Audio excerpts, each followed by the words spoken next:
Councillors, can I have your attention, please? I would like to welcome you all to this meeting of the Cardinia Shire Council and declare the meeting open. You will note by cameras in the council chamber that we're resuming webcasting at council meetings live over the internet. This trial will continue until the end of the financial year, when it will be further reassessed. I'll begin with a prayer.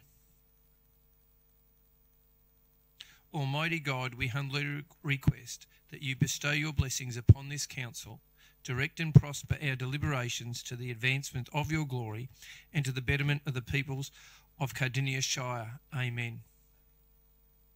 Also too, I'll go on to the acknowledgement of country.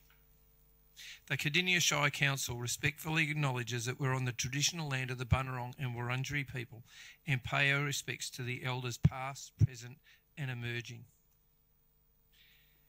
Ms Evans, I believe we have one apology. That is Councillor Carol Ryan.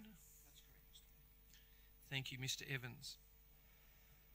Before we proceed to the council business, I'd like to take the opportunity to advise council that we were recently recognised as one of the top 100 most innovative companies across Australia and New Zealand by the Financial Review. Cardinia Shire Council ranked 77th most innovative company, and this is great credit to the organisation and to the corporate services team. And if anyone would like to have a look, that's the award that was presented up in Sydney. We were the only council or public group that was in the top 100. All the rest of them were private companies. So congratulations to the staff.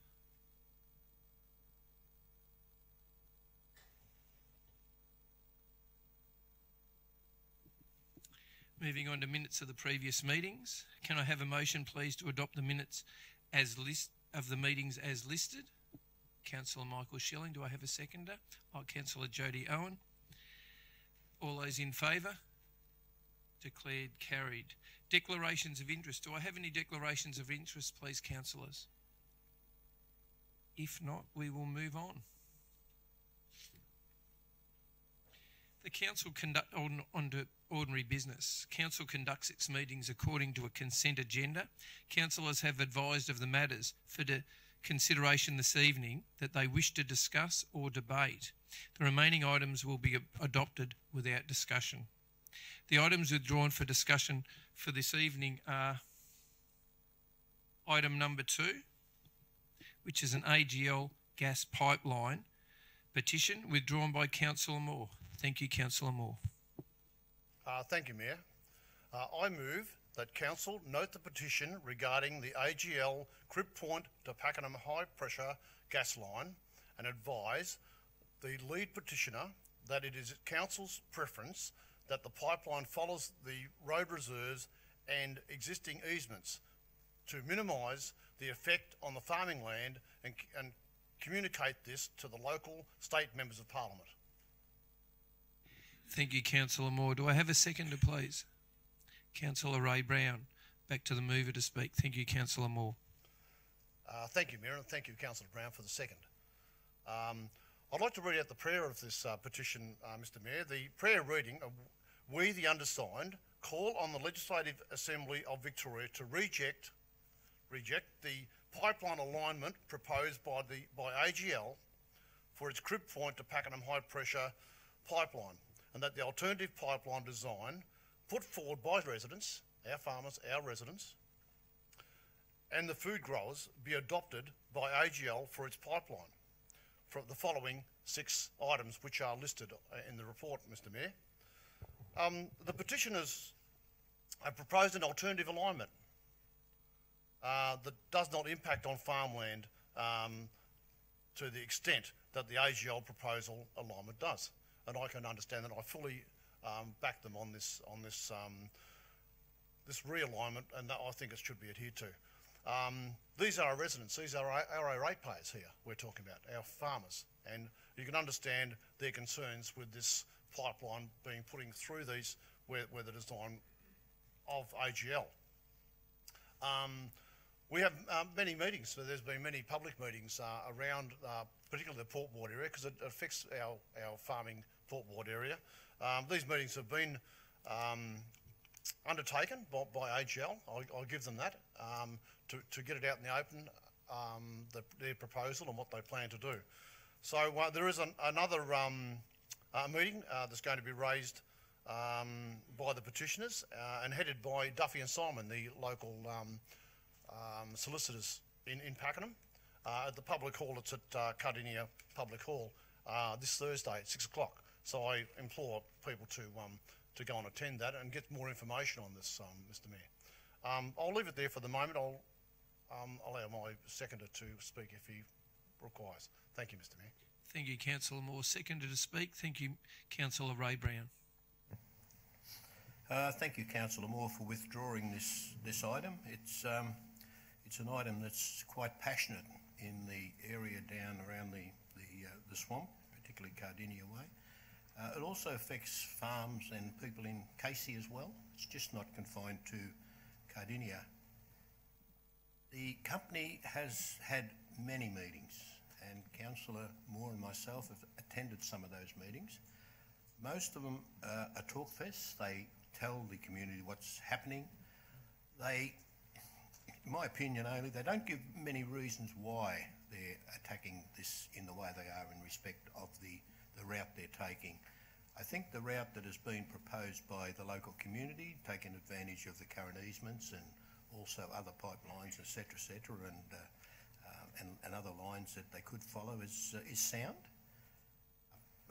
It has been drawn up by an engineer, Max Hobson.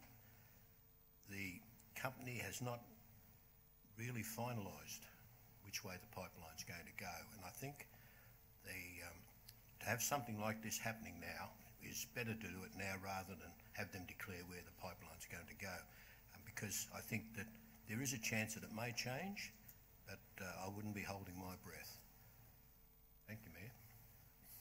Thank you, Councillor Brown. Do I have any other speakers either for or against the motion? If not, I will go back to the mover, Councillor Moore, to sum up. Thank you, Councillor Moore. Thank you, Mayor. Thank you, Councillor Brown, for your wise comments. We are supporting our ratepayers and our local residents here with this. Even though all we can do, really deep down, is apply the pressure to our local members of Parliament, and that's what we're doing by tabling this petition. I was only too honoured to table a petition here for our farming residents here a few weeks ago. So it's this is the result. So I think this is about all we can do at this stage, other than attend the meeting, which I plan to go if I can get there Thursday night. We have a duty of care, really, to our residents here, and as per our council plan, support our farming and growing agricultural industry, and utilise sustainable farming practices, we say in there, and that's what this is about. And I think we need to support them in this regard, Mr. Mayor. There's been newspaper articles recently on this particular subject, and so I think that's about all we can do, Mr. Mayor. But as Councillor Brown has mentioned, the final alignment has not been decided as yet. It's not final as yet. So there's still a chance to have some influence on the final decision. So hopefully, Mr. Mayor, we can get our voting across the line today and support our local farming fraternity. Thank you, Mr. Mayor. Absolutely. Thank you for that, Councillor Moore. We'll go to a vote. All those in favour? Declared unanimously carried.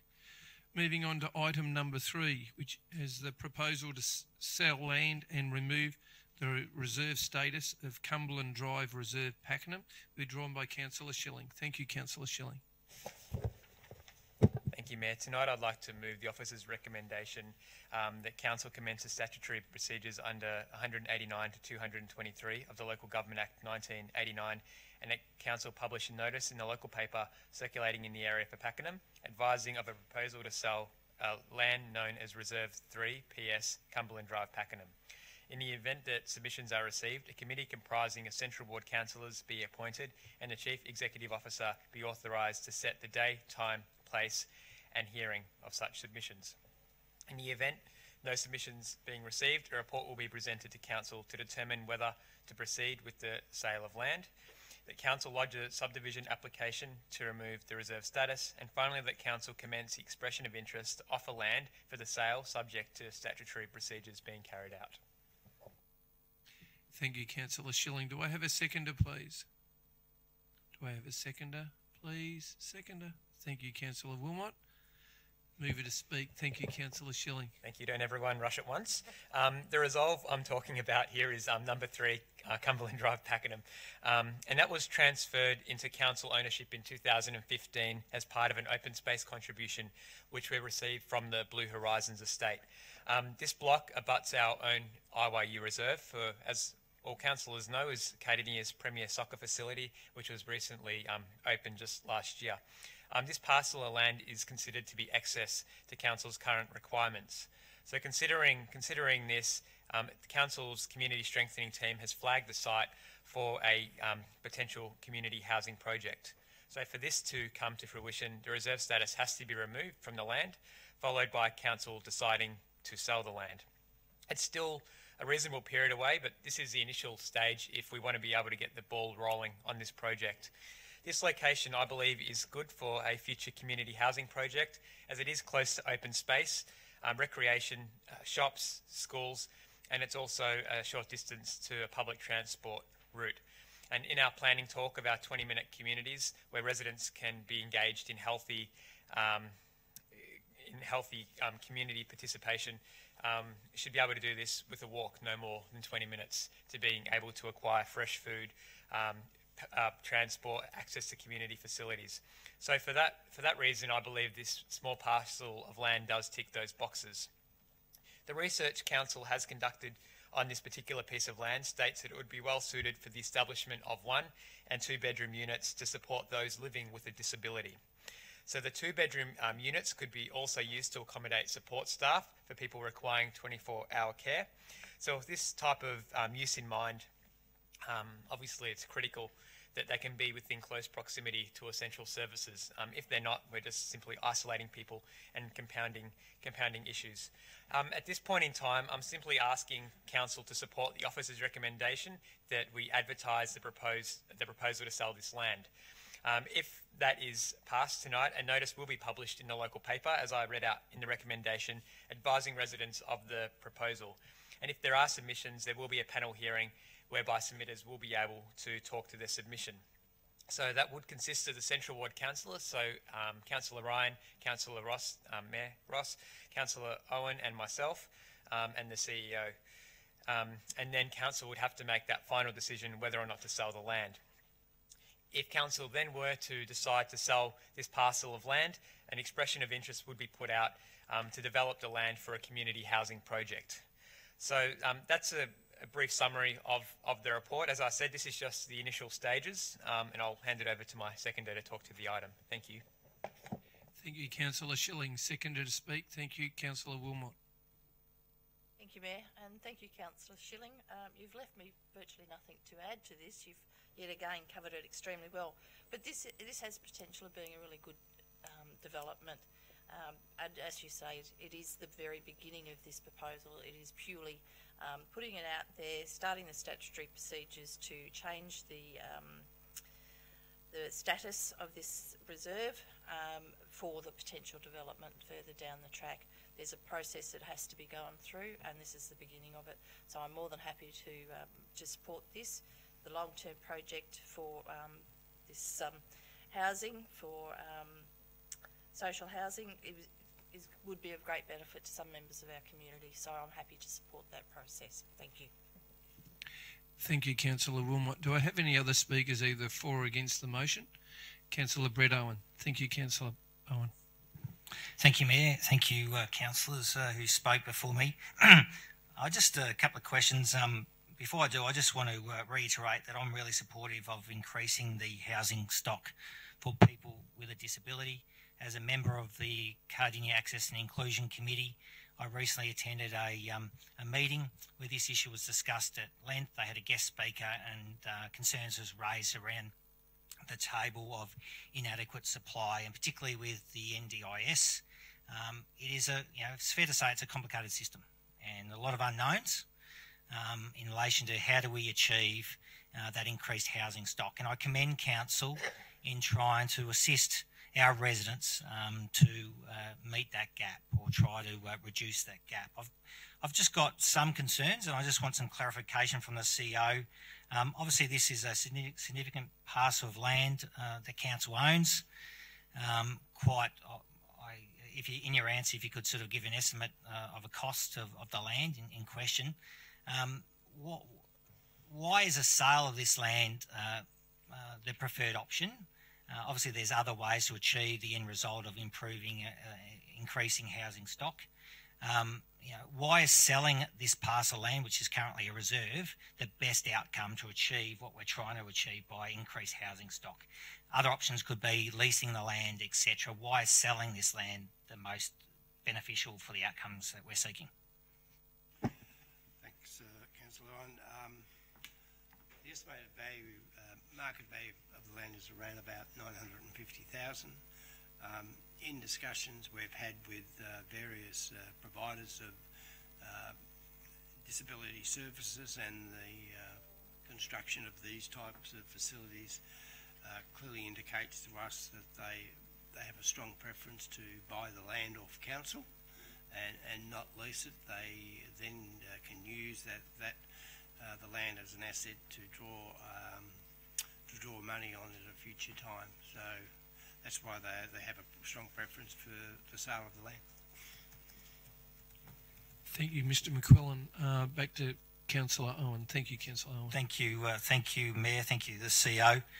Just in relation to the location of this block of land, I note Councillor Schilling's comments about it is relatively close to a bus route, but it is a fair distance from a decent shopping centre, a railway station.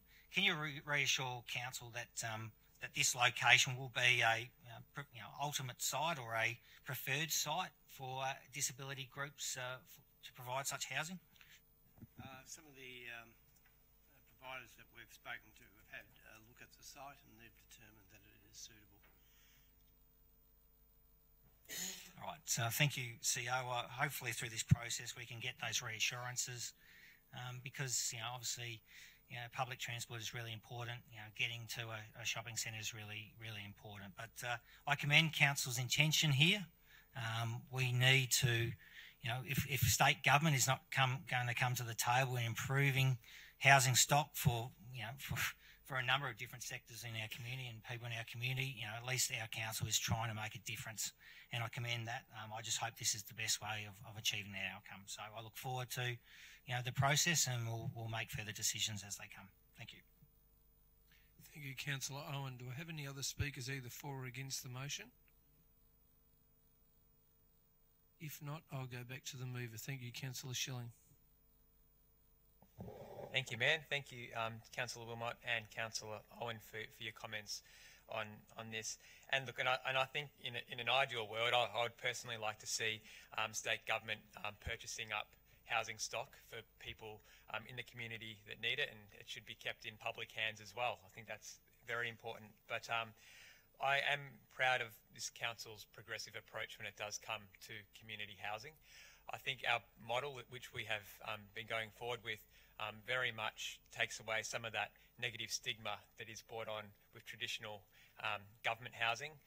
By having social housing, I think that you're much better able to give residents a sense of community and not feel like people are isolated in for instance, social housing, government housing has been done before where you build the same looking house and you just know when you drive past it, it's got that stigma attached to it. So I think that our approach to it is right. And I just would like to thank the council officers for their vision with this. It would be great to be in a world where this isn't needed and other levels of government step up to the plate and they're able to provide adequate housing stock for people so we don't have 10-year waiting lists for people to access affordable housing from various aspects of the community. But unfortunately we don't. So thank you very much to the officers that have put in all the work in this, and look, if it's passed tonight, I look forward to seeing the progress on this particular site. Thank you. Thank you, Councillor Schilling. We'll go to a vote. All those in favour? Declared unanimously carried. Thank you. Moving on to item number 8, which has been withdrawn by Councillor Springfield, which is the Special Charge Scheme Policy. Thank you, Councillor Springfield. Thank you, Mayor. I move that Council adopt the revised Special Charge Scheme Policy. Thank you, Councillor Springfield. Do I have a seconder, please? I have a seconder. Seconder. Councillor Schilling. Seconder. Thank you. Back to you, Councillor Springfield. Thank you. Thank you, Mayor. I'm going to start off just by reading from some of the notes in the document. So Section 163 of the Local Government Act 1989 empowers council to levy a special rate or special charge on rateable properties to fund or part fund works or services that are of special benefit to those properties. The legislation regarding this process is quite detailed and specific. This policy outlines the requirements, considerations and processes related to the implementation of a special charge scheme by council. In essence, the policy reflects Council's obligations under the Act to implement a scheme. Consideration of the broader community benefits and Council's obligations are also addressed. The policy provides a framework that is adaptable to Council's preferences to focus on future schemes and the way in which Council looks to attribute future funding. It is essential for Council to continue implementing special charge schemes to address the significant infrastructure backlog. And what resonates with me, Mayor and fellow councillors, is that final sentence. It is essential for council to continue implementing special charge schemes to address a significant infrastructure backlog. And the idea of a special charge scheme, it flows onto many different circumstances we may see.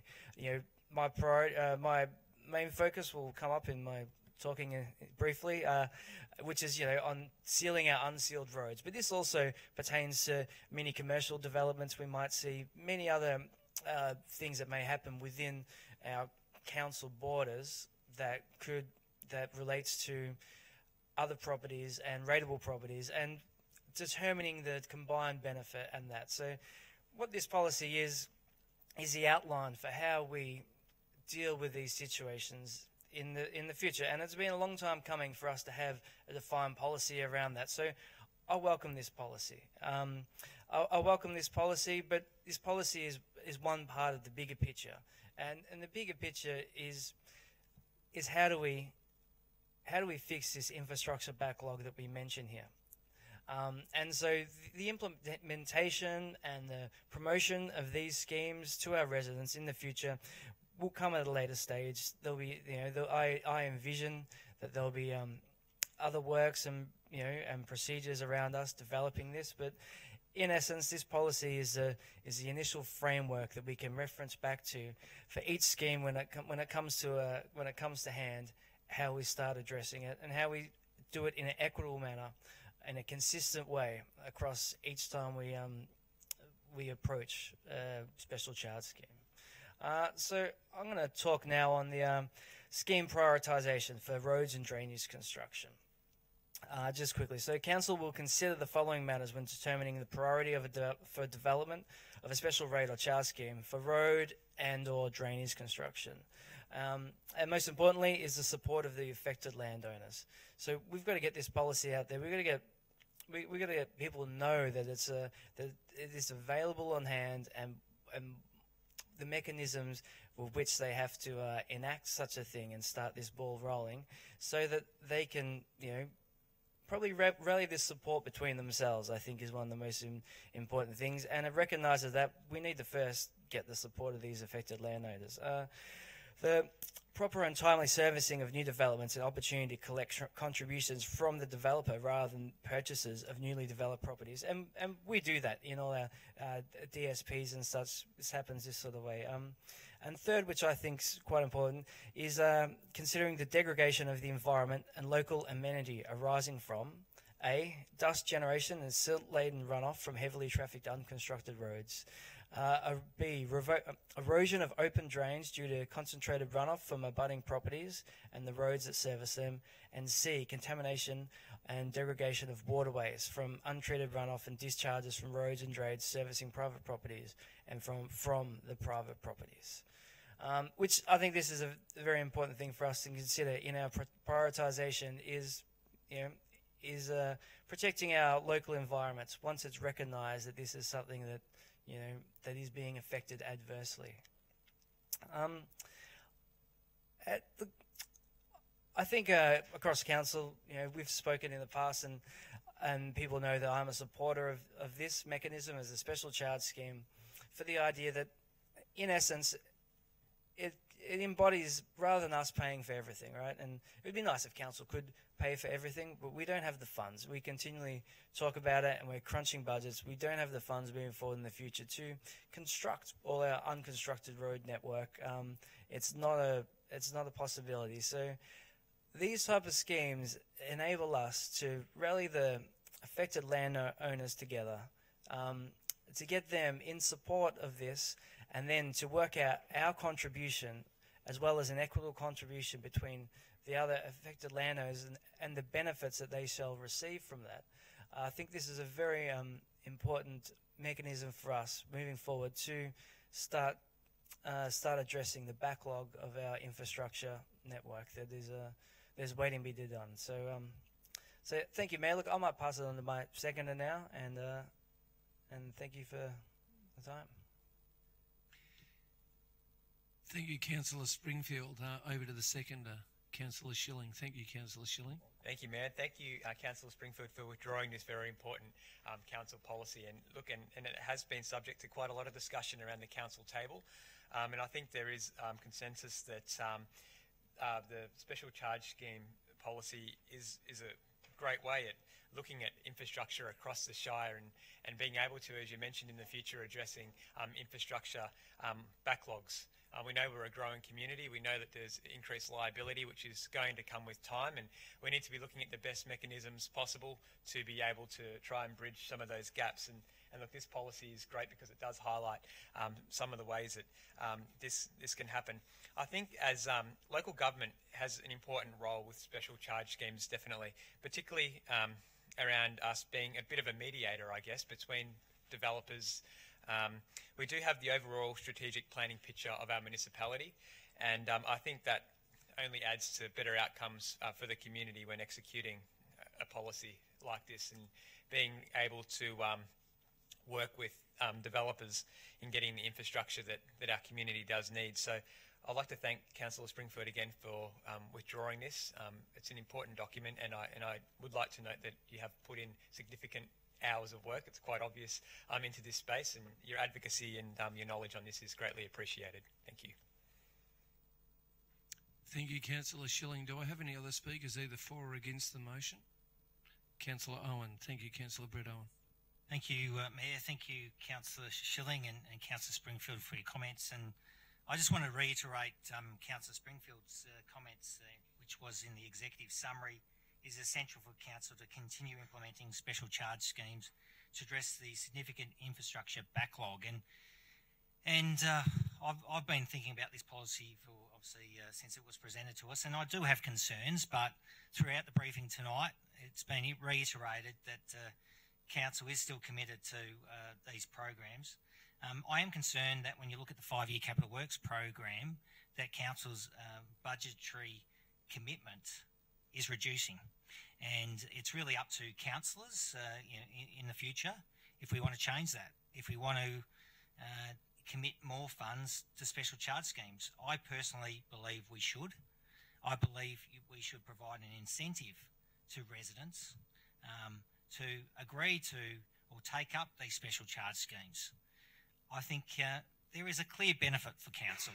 I think if we're not grading these roads, that is a clear benefit, and I think council should recognise that through a significant monetary commitment. So I think it's really up to the councillors going forward that if there is a special charge scheme being mooted and supported by residents, that we have a really long, hard think about what sort of budgetary commitment we can commit to that project to hopefully get it up. There's a lot of talking cockatoo at the moment, having significant, possibility of having special charge schemes introduced, and I think council needs to seriously consider what sort of budgetary allocation we'll allocate to that to get those over the line.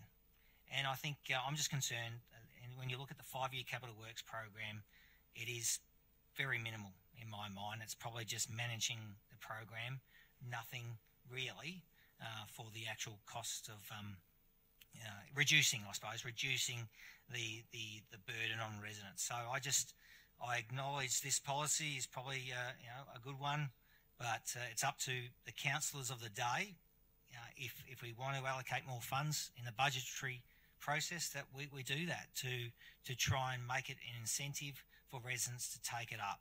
Because I personally think if we don't have that sort of commitment from council, these schemes won't get up, and that's what I'm concerned about. That we need these schemes to get up. We need for these roads to be sealed, and having residents help us achieve that is probably the only way, other than the $20 million program that we've got in this current budget. But they're only going to be the main roads, the heavily utilised, the real. I think that was 20,000. 20 mil is 20 the program. million. Yeah. $20 million program. Yeah, the whole program. 20 mil, and we'll learn more about scheme section of it. Yeah, we'll learn more about that program in the coming months. But yeah, I think we need, as councillors, have to really seriously think about the sort of allocations if we want these schemes to get up. Thank you. Thank you, Councillor Owen. Do I have any other speakers, either for or against? Councillor Letitia Wilmot. Thank you, Councillor Wilmot. Thank you, Mayor. I do support this policy and this revised policy, and I think that the importance of special charge schemes is significant. The work that's currently being done in Cockatoo is being community driven, and it's a bit of a rehash of work that was done about 10 years ago.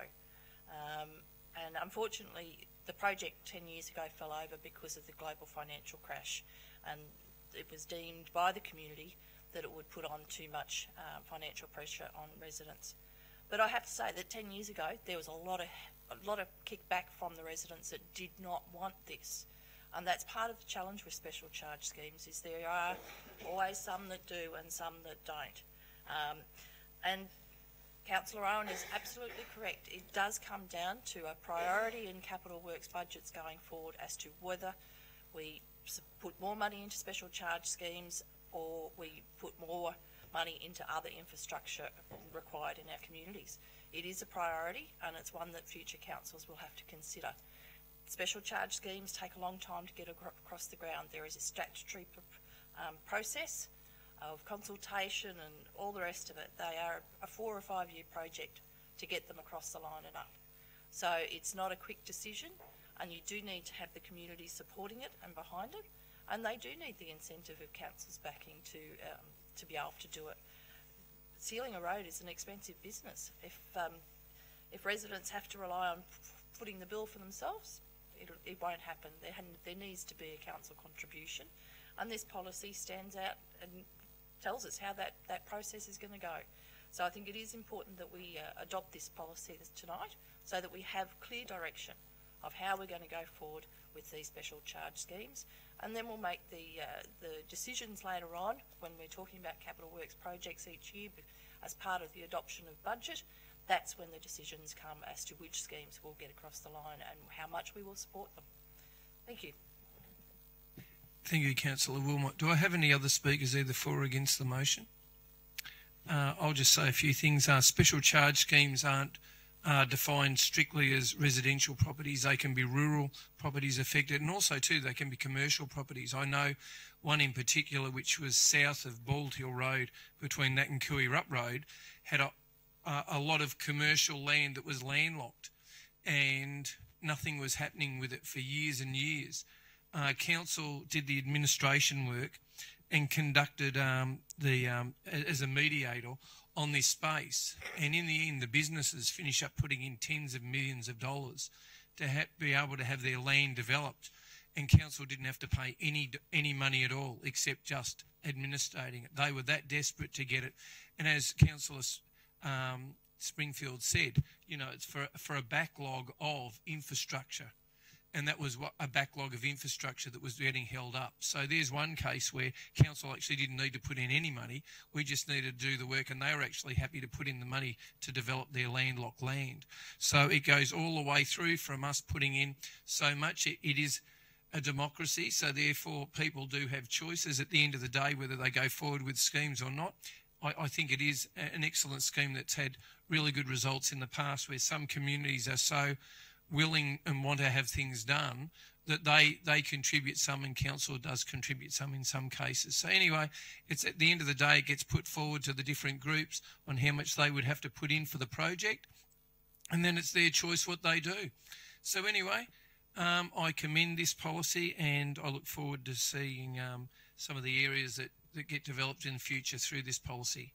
So thank you, and I will go back to the mover to speak, which is Councillor Springfield. Thank you, Councillor Springfield. Thank you, Mayor, and thank you to my fellow councillors, Schilling, Owen and Wilmot, for their support and their words. In closing, I'd like to reiterate some of the words of Councillor Owen in terms of our budgetary requirements towards these schemes, and I too support us moving forward wherever possible that we decide that a scheme should go forward to implementing the correct finding the budgetary resources to help push these things forward where possible. The mass of it makes sense to me, where if we end up doing, once upon a time it's before my time, but there was an arbitrary, if I'm saying that word right, 1/3 that we contribute. So it made sort of sense to me, like if we want to get a road done, it's going to cost $1 million, but instead we do a special charge scheme and it costs us $330,000, and then the people, the ratepayers who contribute to that, then get the benefit back from it. That kind of makes simple sense. So it is very imperative to me understanding our financial contributions in the future. And so in closing, I'm going to reference us back to the document, which is section 12 of financial and amount to be recovered. And under this section, there's this paragraphs here. In determining the amount to be recovered, council shall also, 1, consider making a direct financial contribution where council's objectives determine that the scope or standard of work or service to be provided is in excess of that normally required to service the contributors. 2, where council determines that there are advantages to the broader community from the scheme proceeding. Advantages may include improved safety, lessened environmental impacts, or reducing maintenance costs that justify a council contribution. Or C, where council determines it is imperative for the works that those works proceed. And the little footnotes after this does outline that some projects may result in longer-term savings to the community, e.g., lessened road trauma, lowered road maintenance costs that will accrue to council or other levels of government. It is appropriate to qualify these and for council to make a comparable contribution. So within these guidelines and footnotes, it does outline where our responsibilities lie, and it is my focus in the future when these schemes come up to make sure that we duly recognise our contributions and put them and put them forward to help these proceed, because I agree with Councillor Owen. We need to contribute something as best as possible towards these schemes for the incentive towards getting the ratepayers up and contributing themselves. So it's a bit of a joint effort, and then everyone wins. Thank you, Mayor.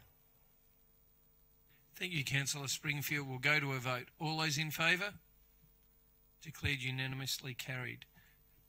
Thank you. Moving on to item number 9. Implementation of revised road management plan, withdrawn by Councillor Springfield. Thank you, Councillor Springfield. Thank you again, man. All this microphone time I'm getting. I knew the cameras were going to be out tonight, hey?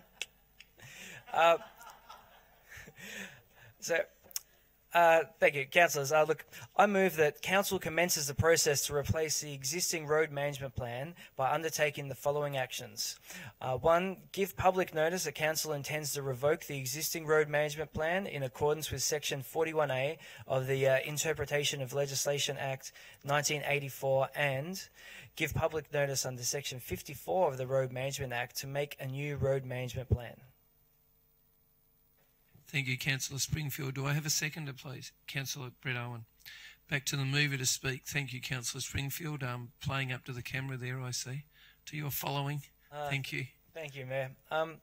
Look, this carries on from the last topic we just dealt with. You know, the road management plan. So we are doing this revision for the road management plan because we recognise there are shortcomings in our current road management plan, and we are working diligently between councillors and officers to address these concerns, to address these problems as best as possible, because it is our goal to I'm losing the words I'm looking for, but look, it is our goal to service the needs of our community along the roads and networks that we have as best as we can. And so I hope that this plan, once it is developed, will help us to do that in the future. At this stage, we are not moving a plan. At this stage, we're giving public notice towards the implementation of revising this plan. And so this will go out to public for public viewing soon, and I welcome all members of the community that have ideas and views towards this to please give their feedback, and it will come into consideration as we develop this plan for the future. Thank you, Councillor Springfield. Going on to the seconder to speak. Thank you, Councillor Brett Owen. Thank you, Mayor. Thank you, Councillor Springfield. Our unsealed road network has its challenges, and every single councillor is fully aware of those challenges. We get contacted daily about our unsealed road network, and I think we can do better, and our residents are demanding better. Our residents, particularly those residents living on unmade roads, are wanting better. And I'm hopeful that this management plan will go a long, long way in improving our unsealed road network. I thank Mr. Ben Wood, who's on my right side here. I know he's been heavily involved in this, and his staff. I know he's committed, and I know our officers are committed in doing things better. We need to. In a rate capping environment, we've got to look at different ways of doing things. And this is, instead of being a reactive approach, which we previously are currently undertaking, it's a proactive, cyclical is the word, cyclical approach, and being very proactive. And this has a broad range of assets that is covered under this: sealed roads, unsealed road, paths, bridges, culverts, surface drains. It's undertaking the requirements and Vic Roads requirements. They've been updated since the last plan. So I encourage residents to have a look at it. Councillors have asked our staff to undertake information sessions on what this plan means and what council's response to road maintenance will be going forward. What are the changes? How we're going to do things differently. So I look forward to hearing residents' feedback. I think it's a good document, a lot of improvements. I'm hopeful. We need to make change. So thank you, Mr. Wood. I look forward to this plan progressing, going through the public notification stage and going forward. We need to do better. So thank you. Thank you, Councillor Brett Owen. Do I have any other speakers either for or against the motion? Councillor Graham Moore. Thank you, Councillor Moore. Thank you, Mayor. I'd also like to thank Mr. Ben Wood for his input. We're always trying to improve. Let's face it. We're not negative. We want to show that our ratepayers that we are doing the right thing and endeavouring to get these these projects underway. I mean, I live on a dirt road. I'm not sure about any other councillor in this room would live on a dirt road, but I do, so I see it for myself daily. So I know exactly what we're up against, and this document is a fantastic document. I mean, for the ratepayers to read this, to get more understanding of what we're about, how we deal with these problems, it's all documented in this in the roads management plan. So it's a really great document to read of how. It's not just a matter of grading a road. It's more complicated than that. There's a lot more things, about our drains and doing a drain, fixing a drain to fix a road. They all go hand in hand. It's not just one thing or the other. It's both. So it's I commend this report. It's a great read, and it really it shows what it's all about. And I think it's I commend our officers and staff for putting such a document together for all of us to become more wise about our roads and conditions that we've got to deal with. Thank you, Mr. Mayor. Thank you, Councillor Moore. Do I have any other speakers? Councillor Letitia Wilmot. Thank you, Councillor Wilmot. Thank you, Mayor. I have a couple of things I wanted to say, but I'll start by agreeing with what Councillor Owen and Councillor Moore have both said. Our roads, our unsealed road network is a concern for a lot of our residents. Councillor Moore mentioned that he lives on an unsealed road. I did too until a few years ago, and did for over 20 years. And I know that I've had my fair share of problems with my road, and regularly rang council to service that road, and they did. And I've got to say that over the last few years of being on council, I think we've made significant improvements to the way our roads are maintained. There's always more improvement to be made, and this proposed road management plan suggests tackling things in a slightly different way. But over the last couple of years, there's been lots of testing on different materials for the road surfaces, different methods of compaction, different methods of light grading, heavy grading, what works well with what, the rest of it. So it's a constant battle of finding what's the right mix. This Shire's got flat ground around Kuirup that's flood prone. We've got hills where the drainage is the biggest problem. And if the road is falling apart, 9 times out of 10 it's because the drains are clogged and blocked and the water is therefore running across the surface of the road. But this review started back June last year when it was first brought to a council meeting, and I have to mention that Mr. Wood, sorry, had only just started with council when the road focus group met, and I sat on that road focus group along with past councillors and residents from Emerald and different parts of the Shire. So it was well represented with people that have lived the experience of being on unsealed roads. Past councillor Young was one of the members of the focus group, and again, in the environment that he lives in, he is well and truly around the matter of unsealed roads and the conditions of roads, and he brought a lot to the table. So I think this plan is a step forward in the right direction, and I'm sure that the roads teams will continue to do as much as they possibly can to improve our road system, and I'm in full support of this road management plan. The people that sat on the focus group were fully supportive of the suggestions within the plan as well, so I'm confident that this is a step in the right direction. Thank you. Thank you, Councillor Wilmot. Do I have any other speakers either for or against the motion?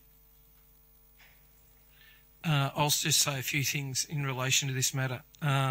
We have 860 kilometres approximately of unsealed roads, and this is a major issue. In the last 21 years, we're going through the driest period that this Shire has seen and it is a major threat to our future way that we look at the way we treat roads. If we get extreme rain, the roads are all kaput overnight. With extreme dry, they have an effect too, where they have major problems as well. And it's a challenge for the future.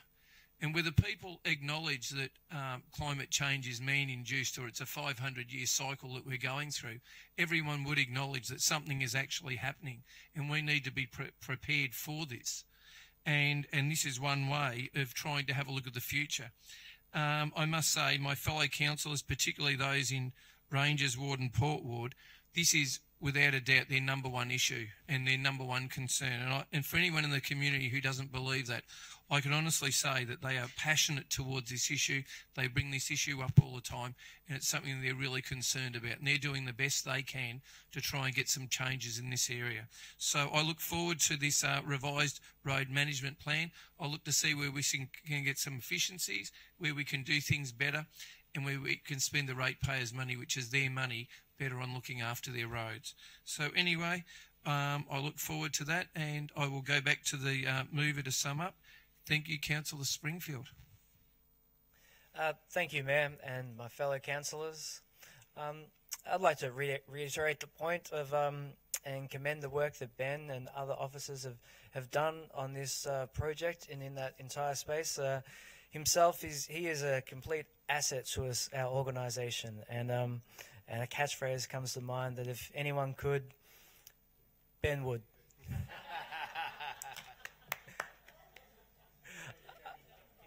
He might be looking for a pay increase after this, Jeff. So watch out.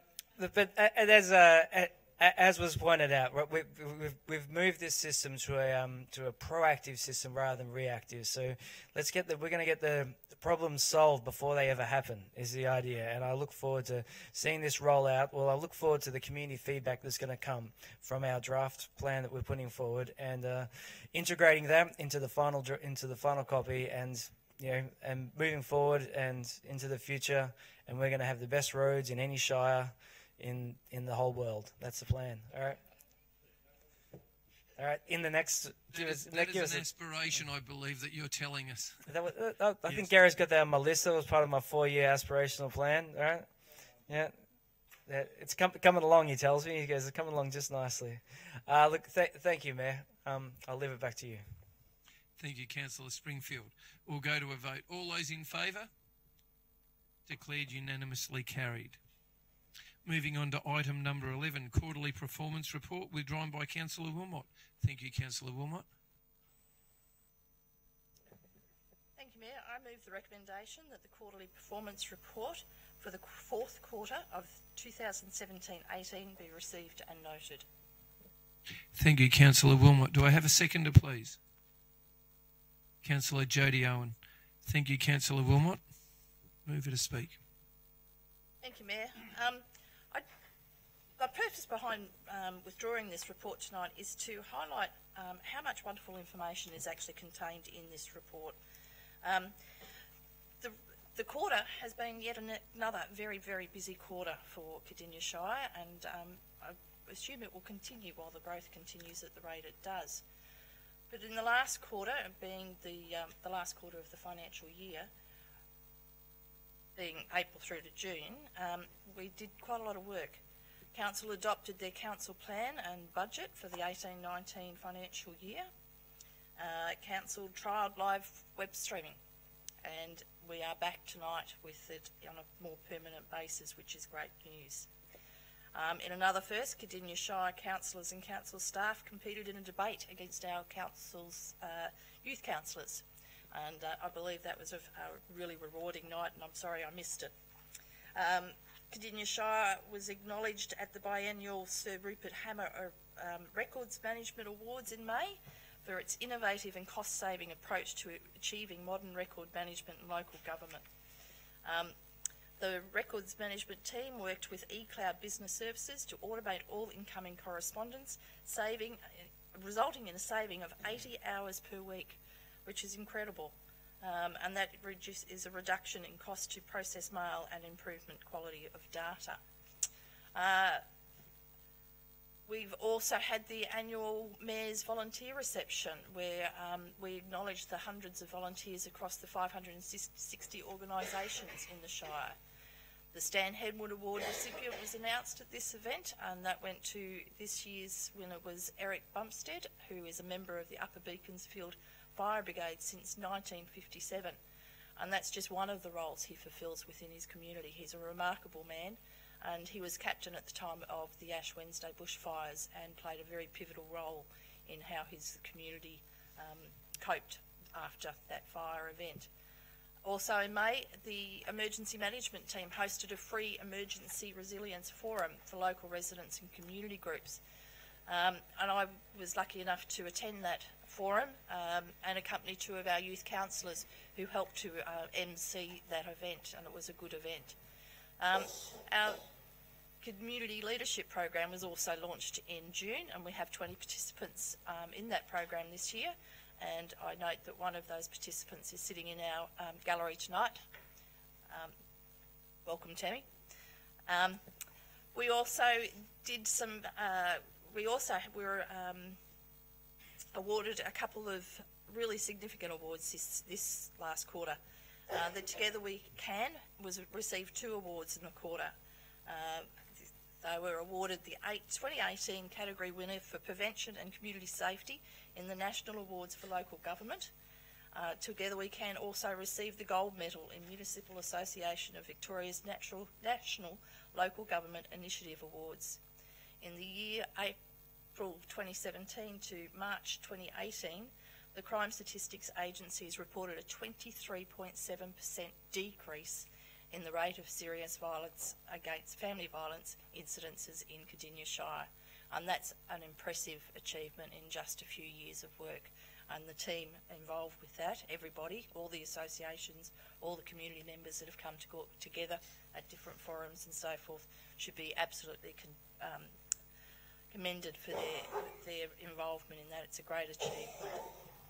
In May, we also hosted a raising of the Pride flag here at the Civic Centre to celebrate the International Day Against Homophobia, Biphobia, Intersexism and Transphobia.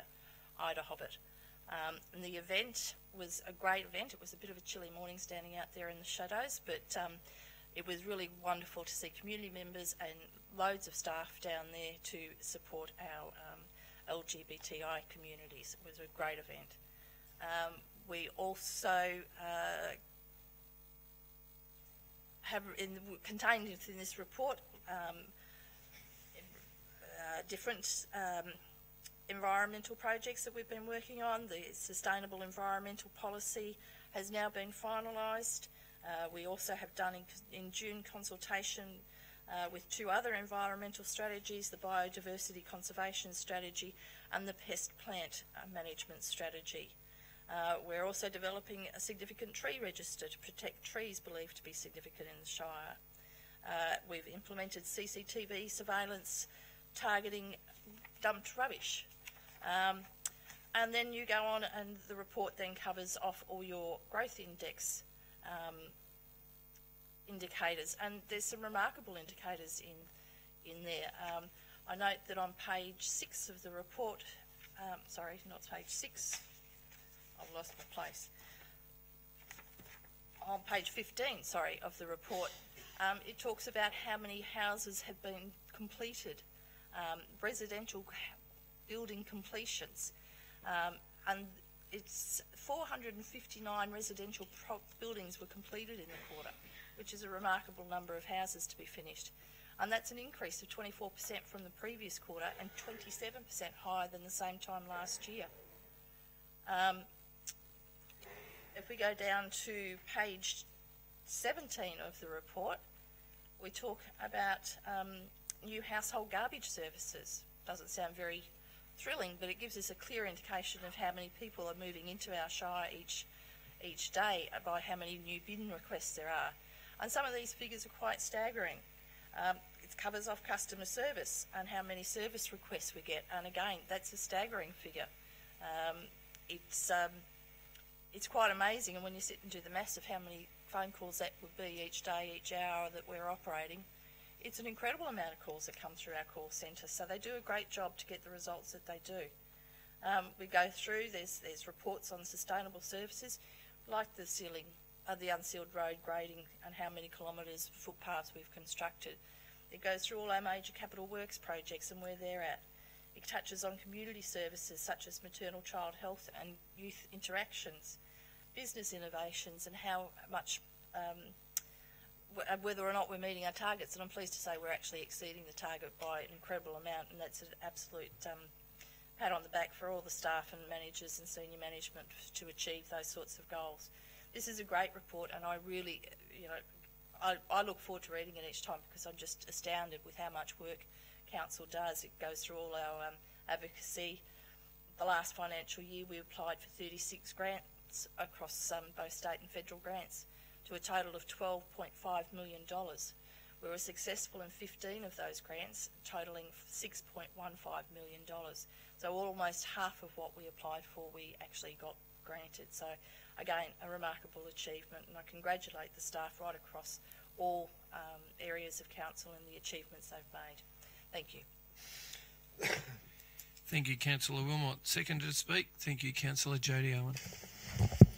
Councillor Wilmot definitely got rest on her holiday because she's absolutely left me with nothing to say, which is, I suppose, good for everyone listening.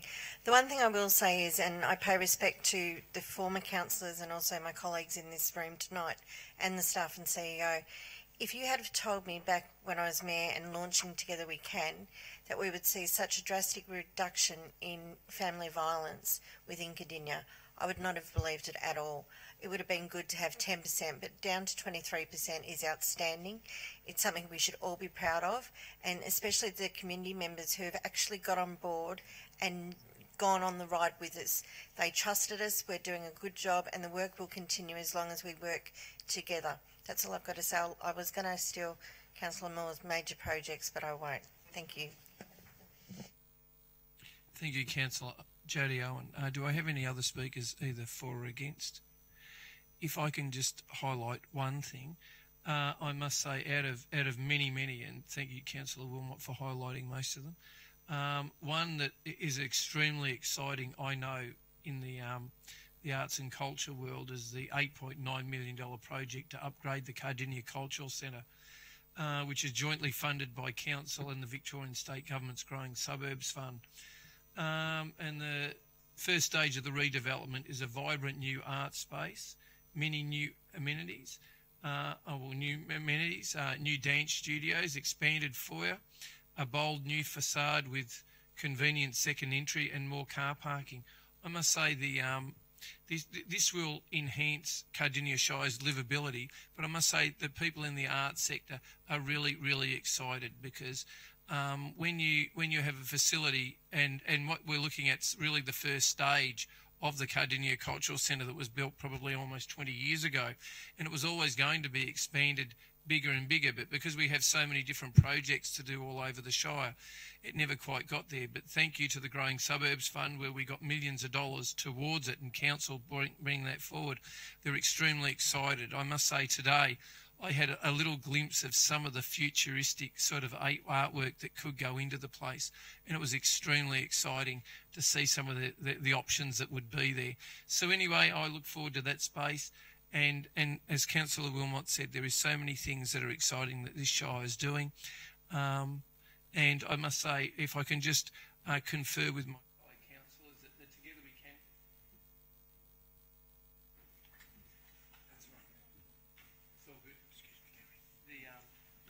We've come to an end. Want to tell us something?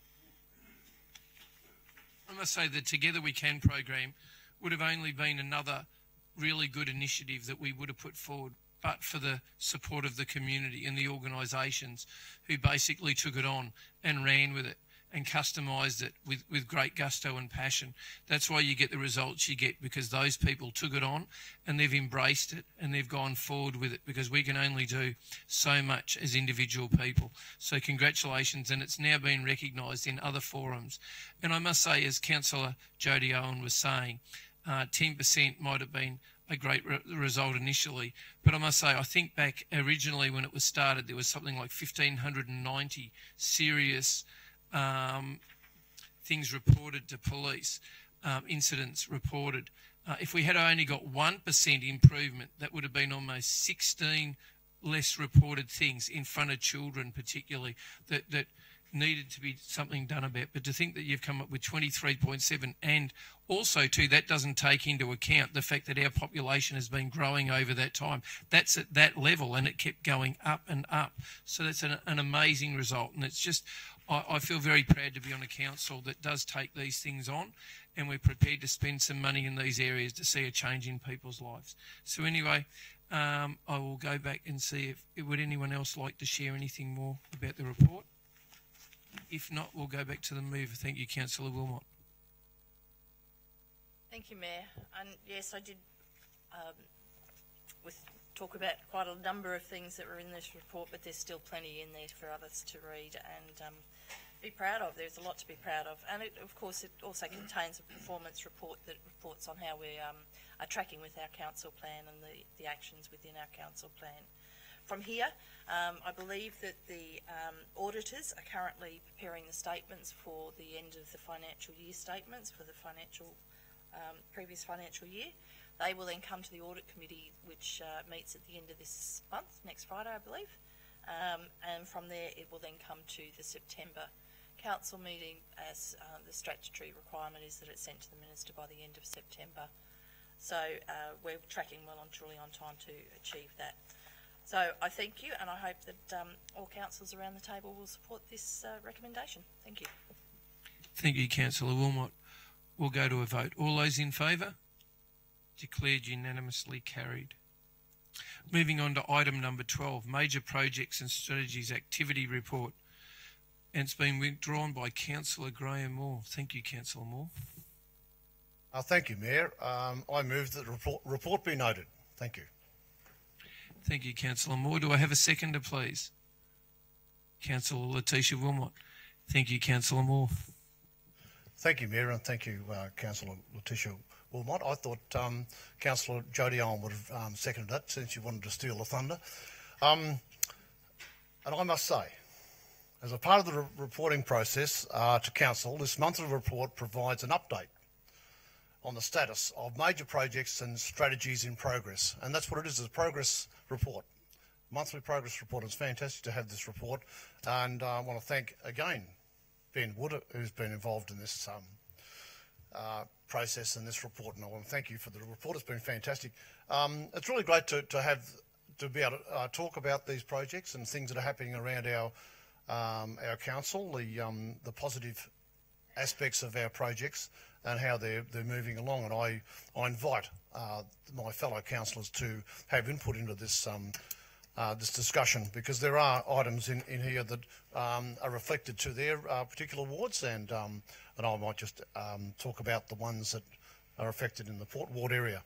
The Deep Creek Reserve is just moving at 100 mile an hour. It's a really great reserve, and it is in Port Ward, believe it or not. I know it's on the bordering on the Pakenham boundary, and everything off Central Ward. Well, so we should, Mr. Mayor, in all respects to you, I must say.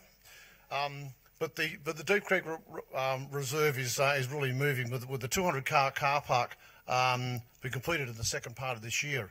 We've got the regional, and it's a regional all abilities play space.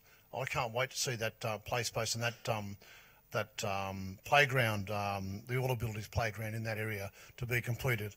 And it's going to be in 2019, so it's got a bit to go. But this is a really exciting project, and it's tucked away in the back of the golf course at Pakenham, down the far end there. And actually, there's 2 new holes there for the golf course have been nearly complete now to enable this reserve to be built down the bottom end of Pakenham there. So it's a great reserve. So I think everybody should go and have a look at this and see what's developing there. It's just a fantastic thing to see.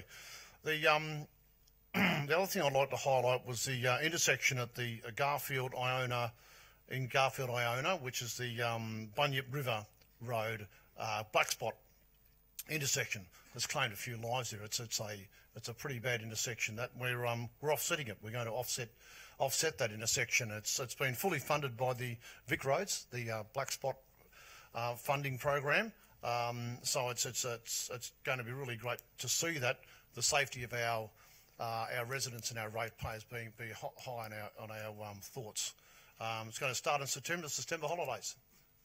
while the buses aren't working for the schools, and be complete by December this year. So that'll be. I've travelled that intersection, and I know when I travel that intersection, go through it, I get the shivers every time I go up near the bridge, because the vehicles are hidden by the guardrail on the bridge, and you can't change that. So the only thing we can do is change the intersection. So that is a really great project that has been funded not by our ratepayers, of course. But the footpaths are one of my major things to talk about tonight. I mean, the Bunyip, there's one in Bunyip, the Main Street and Anderson Street footpath is going to be built around about October, November this year, and it's been long coming. It's been a long time before this has been constructed. It's right outside the Hillview Hostel, where most senior people there from the hostel walk down to the main street, and it's a really great thing to see that footpath being constructed there for these people, because they've been waiting for a long time, and a lot of times they haven't got the full ability to walk. They got in wheelchairs or walking frames, etc. So it's the footpath is very important to those people. So it's really great to see that coming to fruition, and I'm looking forward to the construction of those. But I'll leave the discussion to my fellow councillors. It's not all about me. It's about Ben Wood tonight, isn't it, Ben? I'll leave it to my fellow councillors to, if they would like to bring up a few of the items that are happening in their neck of the woods. Thank you, Mr Mayor. Thank you, Councillor Moore. Ben will be looking for a pay increase. Over to the seconder. Thank you, Councillor Wilmot. Thank you, Mayor. I really just want to highlight one of the projects that's happening in Rangers Ward, and I was very pleasantly surprised to arrive home yesterday and drive through Emerald and see that the construction fencing has already been erected around the Worrell Reserve area. We only awarded that tender 2 weeks ago tonight, so to see that construction fencing up so quickly means that they're actually going to be on that site doing that work very, very quickly, which is exactly why we awarded that tender at a special council meeting and didn't wait for tonight. We need that work to be started as soon as possible. So I was really, really pleased to see that happening. It does mean that Emerald's going to be a really busy spot around that area for a while, but it will be short-term pain for very much long-term gain, and it'll be, I'm sure, enjoyed by many residents, and particularly young junior residents that use that reserve for football and of course the cricketers. So I'm very pleased to see that. The other projects that are happening in and around Rangers Ward all seem to be tracking really well. We've got some new works happening in Officer at the Rec Reserve there as well. So there's plenty happening. Certainly there can't be any complaints that nothing's happening in Rangers Ward, because I think we're getting our fair share at the moment. Thank you. Thank you, Councillor Wilmot. I have other speakers. Thank you, Councillor Schilling. Thank you, Mayor. I'd like to highlight a few projects happening around Central Ward. I was lucky enough on the weekend to I was asked to take a local radio station on a tour of some of the highlights of Central Ward. So all this is fresh as of Saturday afternoon. It was a great pleasure to be able to invite people into Central Ward and to show them some of the progress that's happening. The first one is around James Bath Reserve, which is our probably Central Ward's, it's our only currently being constructed sport and rec reserve on Caversham Drive, which is just behind John Henry Primary School. And you can start to see that taking shape at the moment, and that promises to be a rec reserve that's a little bit different from the rest in terms of some of its open play space and nature garden, and we have seen some of the preliminary designs for the pavilion there, and it looks fantastic. It will be a shared community space that other members of the community will be able to use. That was quite impressive to see that come along so quickly. Also, we've had our IYU reserve open now for a while, but up until now it's had a gravel car park. Now it is almost complete. It's almost completely sealed, bitumened.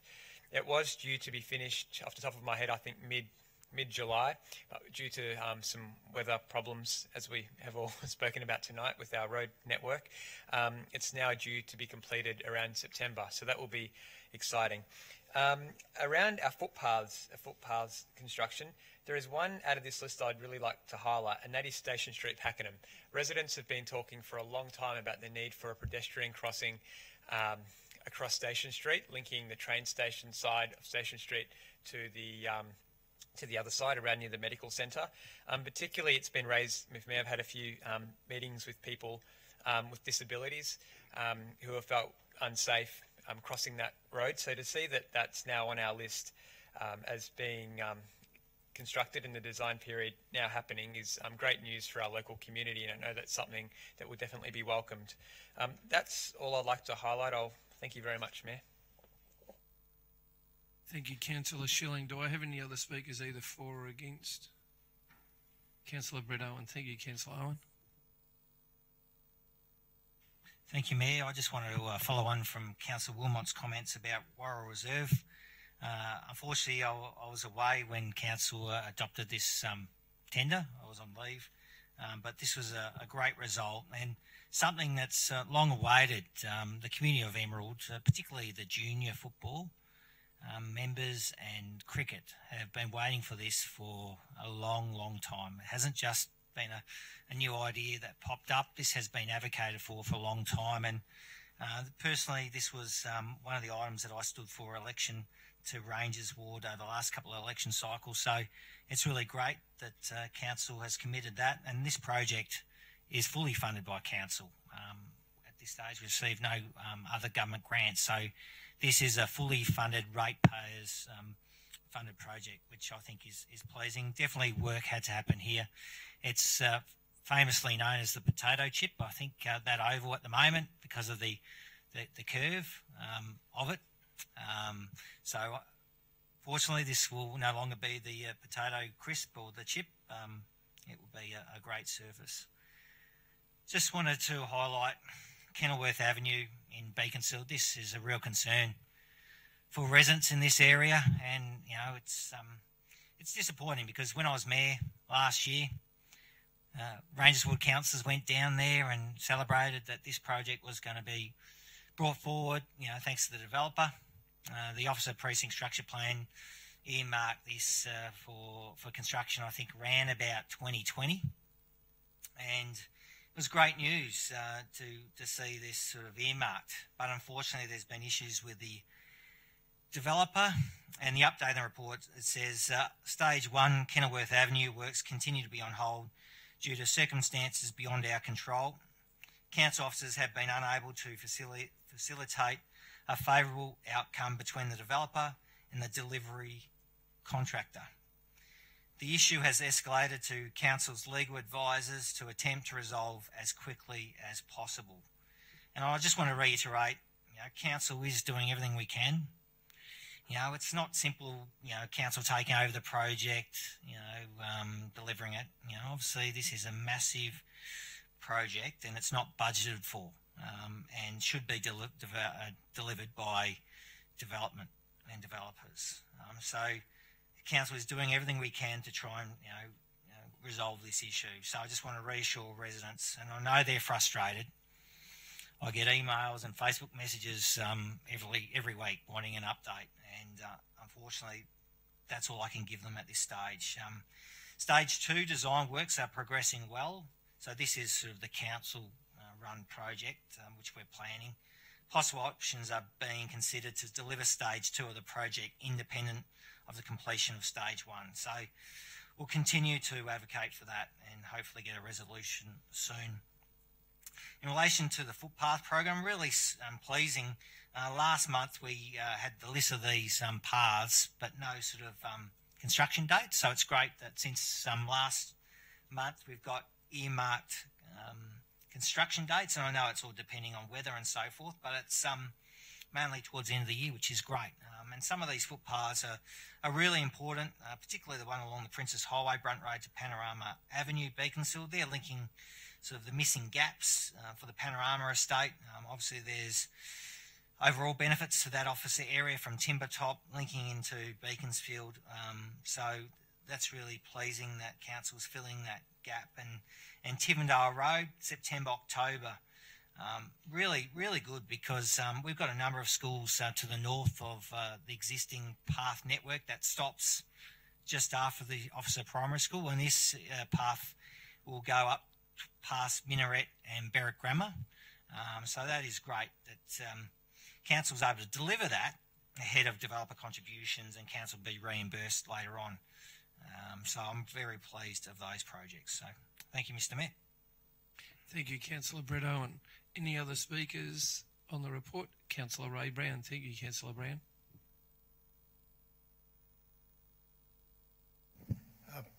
Thank you, Mayor Ross. First of all, the tennis courts at Coorup in Cochrane Park.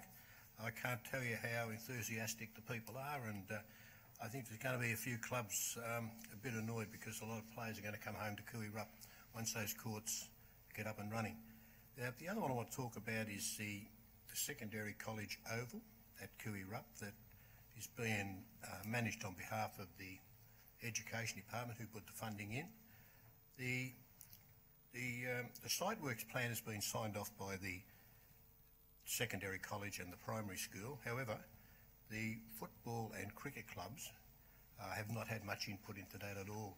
As a matter of fact, from the first plan, the timekeepers box and scoreboard and the red coat boxes have been taken out. So, could I ask Mr. McQuillan a question, please? Gary, the north end of this development, there's no parking at all in there, except for 2 disabled car parks under bitumen. There's a gravel track and a turning circle, and that's all that's in there. Also, the entrance and exit. Is there going to be somebody from the Traffic Management Department going to be looking at that thing up there? And what are we going to do about the parking and also the timekeeper and scoreboard box? I don't know whether, I assume the timekeeper and scoreboard have been deleted because of the cost of the project. I'm not sure. I'll follow that up. Car parking was never included in the application that went forward to the Education Department. So there's no plans to do anything for parking? We're just going to sort of say, just drop your kids off? At this stage, there's no allocation of funds for car parking at the secondary college. So what do we have to do to get car parking?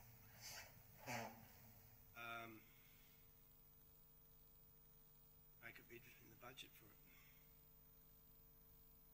Perhaps we could, those latest grants that's coming out that were put up earlier, it's ready to go. I don't have.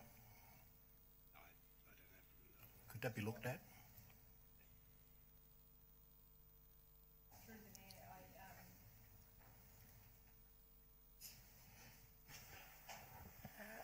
Through the Mayor, I would have to take that on notice, Councillor, because of the fact that I'm feeling that the type of the works, car park works, wouldn't be eligible under that federal program based on the presentation that we saw earlier tonight. My understanding is that the school oval has been used for some time, and that car parking hasn't been provided to date. The Education Department, when it plans its to build schools, doesn't actually allocate area for car parking outside of staff car parking on the school site at all. So I imagine that we would need to advocate to the state government with regards to the provision of additional space for car parking. Thank you. Another question, Mr. McQuillan. How much cash has council put into this development? None. So we've got a 1.6 million development and we're putting nothing towards it to... The basis of the grant, that's correct. The grant was, it's an unusual grant application. Go on.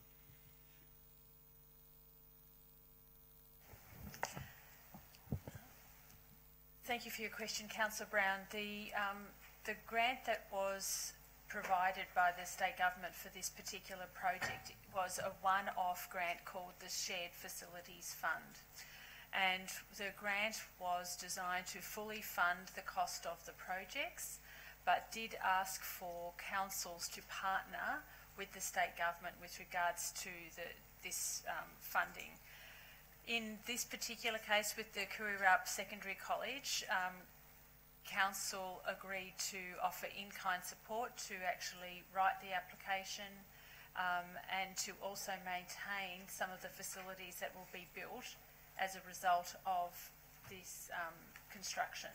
So council's contribution on the funding application was around maintaining the pavilion and some of the grounds works, but we didn't have to contribute to the actual capital cost. All of the works, all of the projects that were funded under the Shared Facilities Fund were all on state government land, and the state government owns those facilities. Council will have no ownership of those facilities, but we have, in the spirit of partnership, offered to jointly maintain them because of the community use. Thank you. I still think it's a bit odd that we're not contributing anything at all to this project, where we got the project in place on the back of the football club and the cricket club using it, the education department as far as the grant went, and I would have thought that we would have taken some time to have a look at what our obligation or what we could have done to make it a little bit better for the people that's going to use it, because it's going to be heavily used. It's going to be more heavily used now, or when it's in place, than what it was previously. And we have one entrance, and we have no car parking except for 2 disabled parks. We have no shelter. I think surely council has an obligation to look after the community. I mean, it's easy to say it's not part of the submission or whatever, and we have other grounds and places where not owned by council that we do works, that we put things on. So that's not setting a precedent at all. So I guess what I want to know is when can somebody come out there and have a look at it and work out exactly what's needed, so that we can put some numbers around it, and so that we can apply for either a grant or put it in the next budget. That's what I'm asking. Who would? They were out there last Friday. And they saw exactly what I was getting at. The secondary college is not interested in the top end because they're only interested in the oval. It's got nothing to do with them. They said that's council's problem and the football club's problem. And I agree that it is football and council's problem, but we can't provide a facility and say, you can't park there. Come on, Mum, you're dropping your kids off. Now you go away. You're going to have upwards of 40 cars in there on a Saturday. And also the fact there's no shelter.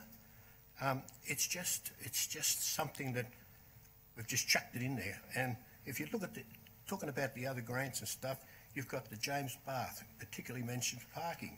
Deep Creek Reserve, 200 car parking spots. Langland's got car parking spots coming over its ears. Now we're just doing the IYU Reserve. So we recognise that there's a need for car parking, so we should be applying it in this instance. So anyway, if you could take that on board, I'd appreciate it, please. Thank you.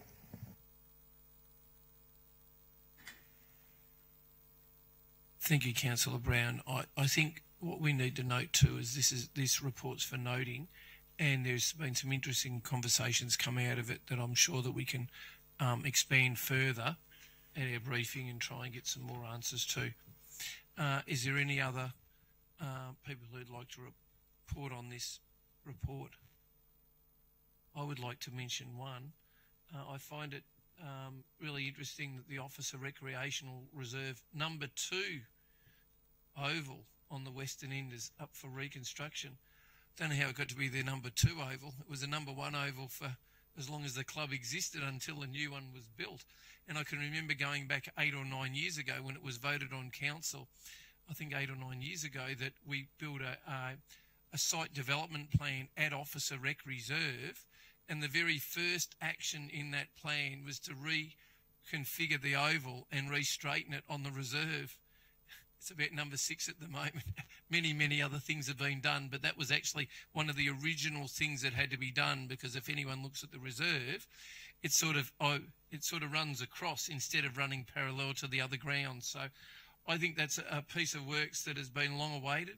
That ground's done amazingly well over the years to sustain what it has, and I'm sure it will be refreshed and renewed, and will become a wonderful ground as well to be used on the site. So I look forward to that. That was the number one thing on the whole site that was meant to be done. It's getting done, number 6. So anyway, part of the project, and hopefully we're getting towards having that area completed. So, and the other thing I wanted to mention was I did see that Kenilworth Avenue in September or October are going to have their footpath put in. I certainly hope that the road's done before the footpath, or if the same people are doing it, we'll just have to wait while they sort out their differences. Anyway, I would like to see if anyone else has got anything to add to the noting of the report. Otherwise, I will go back to the mover, to Councillor Moore. After a long wait, he's waited patiently there. Thank you, Councillor Moore. Thank you, Mr Mayor. Thank you. And points well taken, and I want to thank the councillors for their input into this discussion. It's really healthy discussion, talking about projects that are very positive.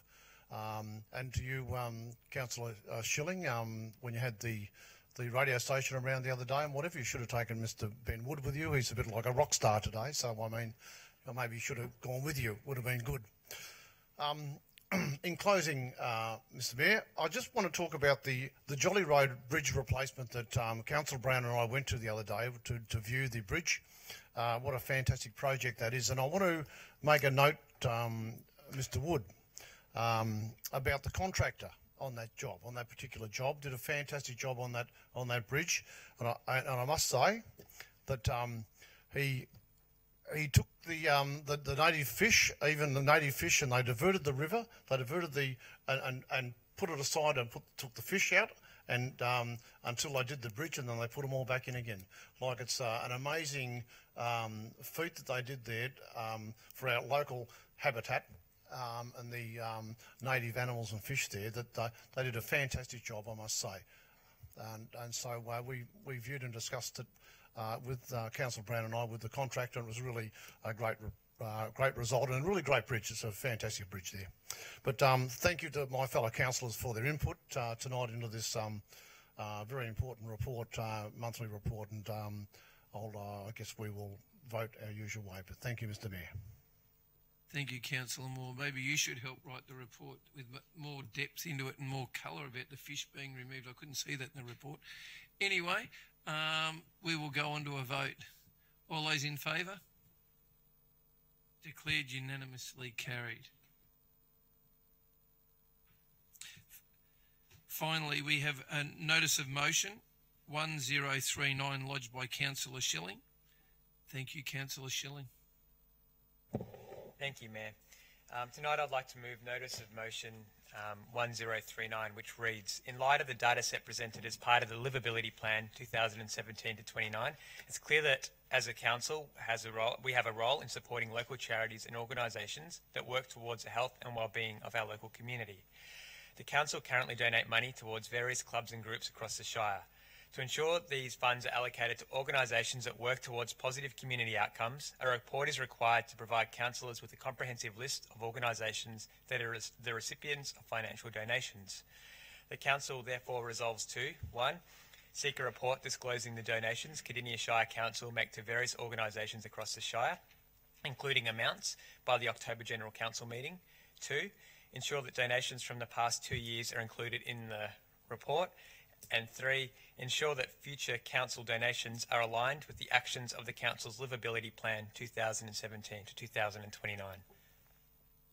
Thank you, Councillor Schilling. Do I have a seconder, please? Councillor Letitia Wilmot. Back to the mover to speak. Thank you, Councillor Schilling. Thank you, Mayor, and thank you very much, Councillor Wilmot, for seconding this notice of motion. This notice of motion is designed to achieve 2 things.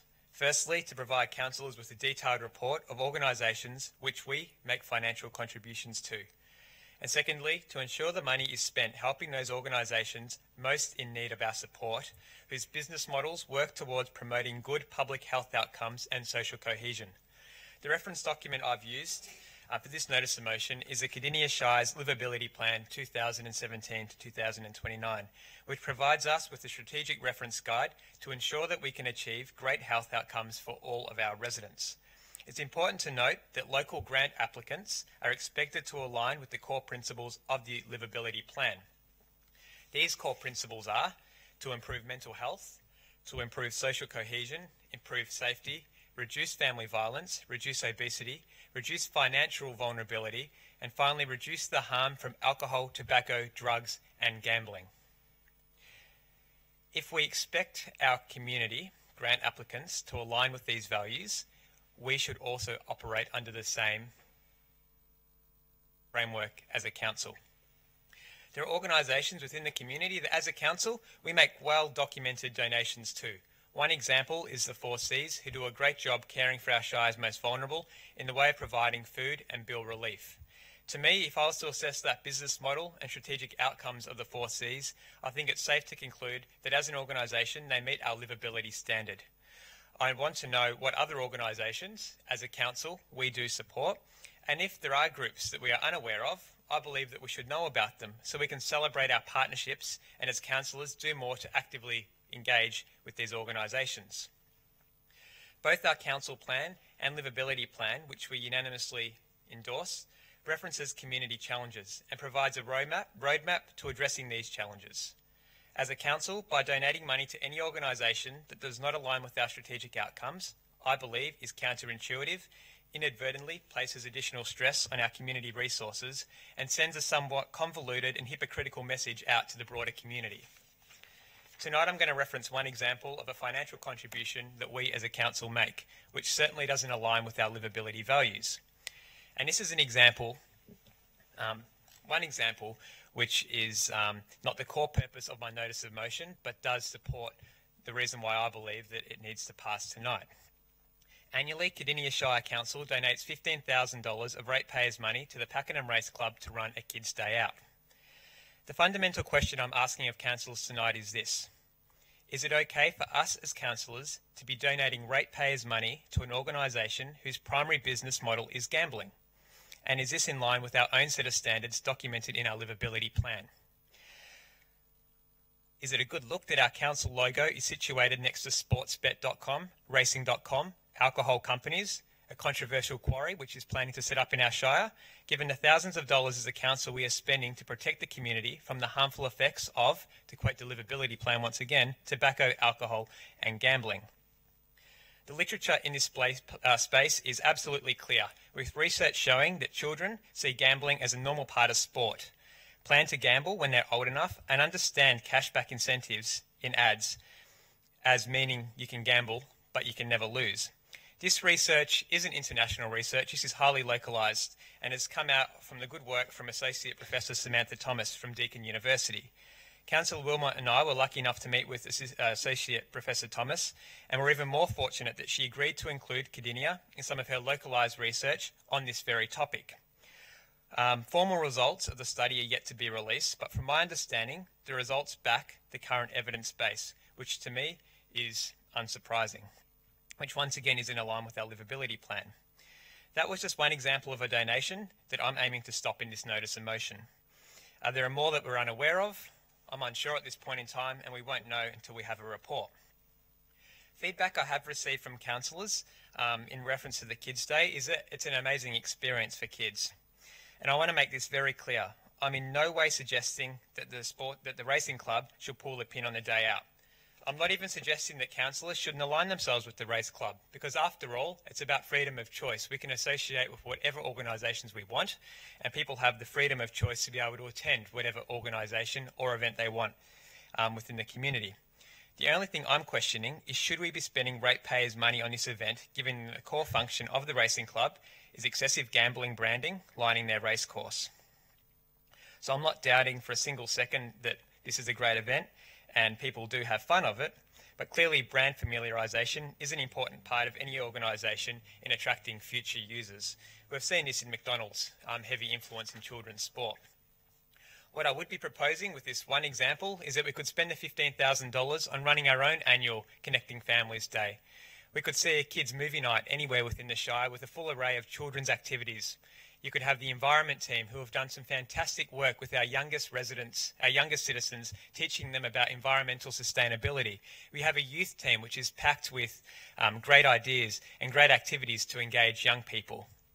We could host it anywhere in the Shire. You could host it in your rural communities to enable people that don't always have access to our growth corridor to have the same benefits as what people often experience in the growth corridors when you have places like your local residents group running film nights. As a council, I think it's important to practice what we preach, and it's equally as important to make sure our decisions are in line with best practice in terms of promoting positive community outcomes. That was the thinking behind my motion, and I hope that I'll get the support of my fellow councillors tonight. Thank you. Thank you, Councillor Schilling. My seconder to speak. Thank you, Councillor Wilmot. Thank you, Mayor. I'll reserve my right to speak for the moment. Thank you. Thank you, Councillor Wilmot. Do I have any other speakers either for or against the motion? Councillor Brett Owen. Thank you, Councillor Owen. Thank you, Mayor, and thank you, Councillor Schilling. Yeah, I look forward to this report coming back. I seek sort of clarification through the report. What's a donation? What's sponsorship? A lot of questions, I suppose. The Pack and Racing Club has a long history in Cardinia Shire. Council receives money from the club,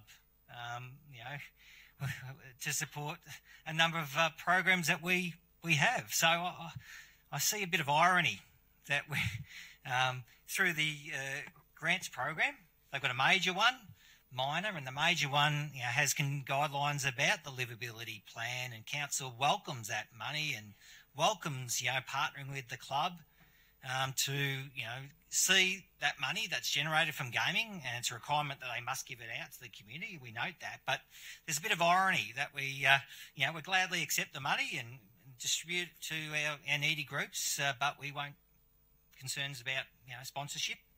Those days are great. Family days, activities in January. So I look for the report.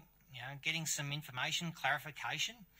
But the Pack and Racing Club has a long history, and we partner them and receive their money when it suits us.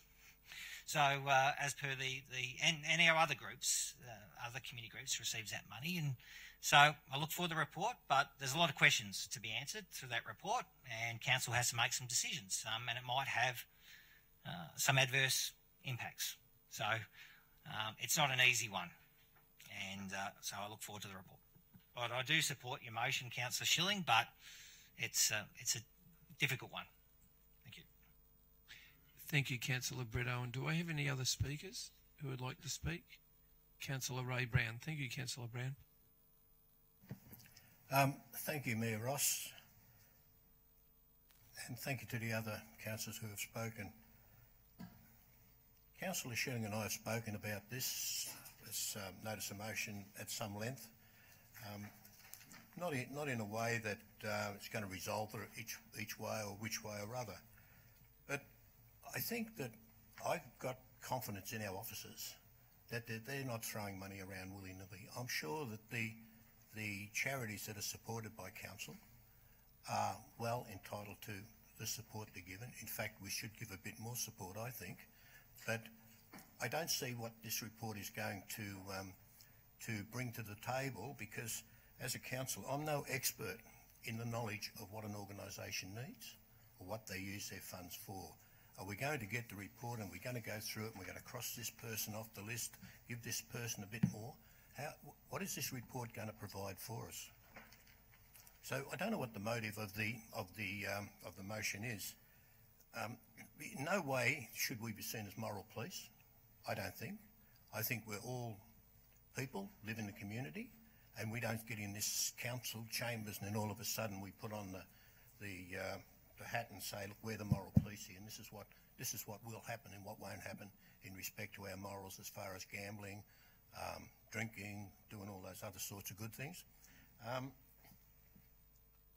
And I think it's taken aim at the small fish. There's plenty of other things. I can recall a sporting facility going up and there wasn't a whimper in this council, not a whimper about that extravagant amount of money that was used. So what are we doing here? Are we spending too much money on charities and gifts? Is that what this is all about? If it's to make sure it's going to the right people, well, I'm not qualified to say it is going to the right people. As far as the kids' night out, I think the kids' night out is unique because it is held at the racecourse. I think it's exciting for the kids.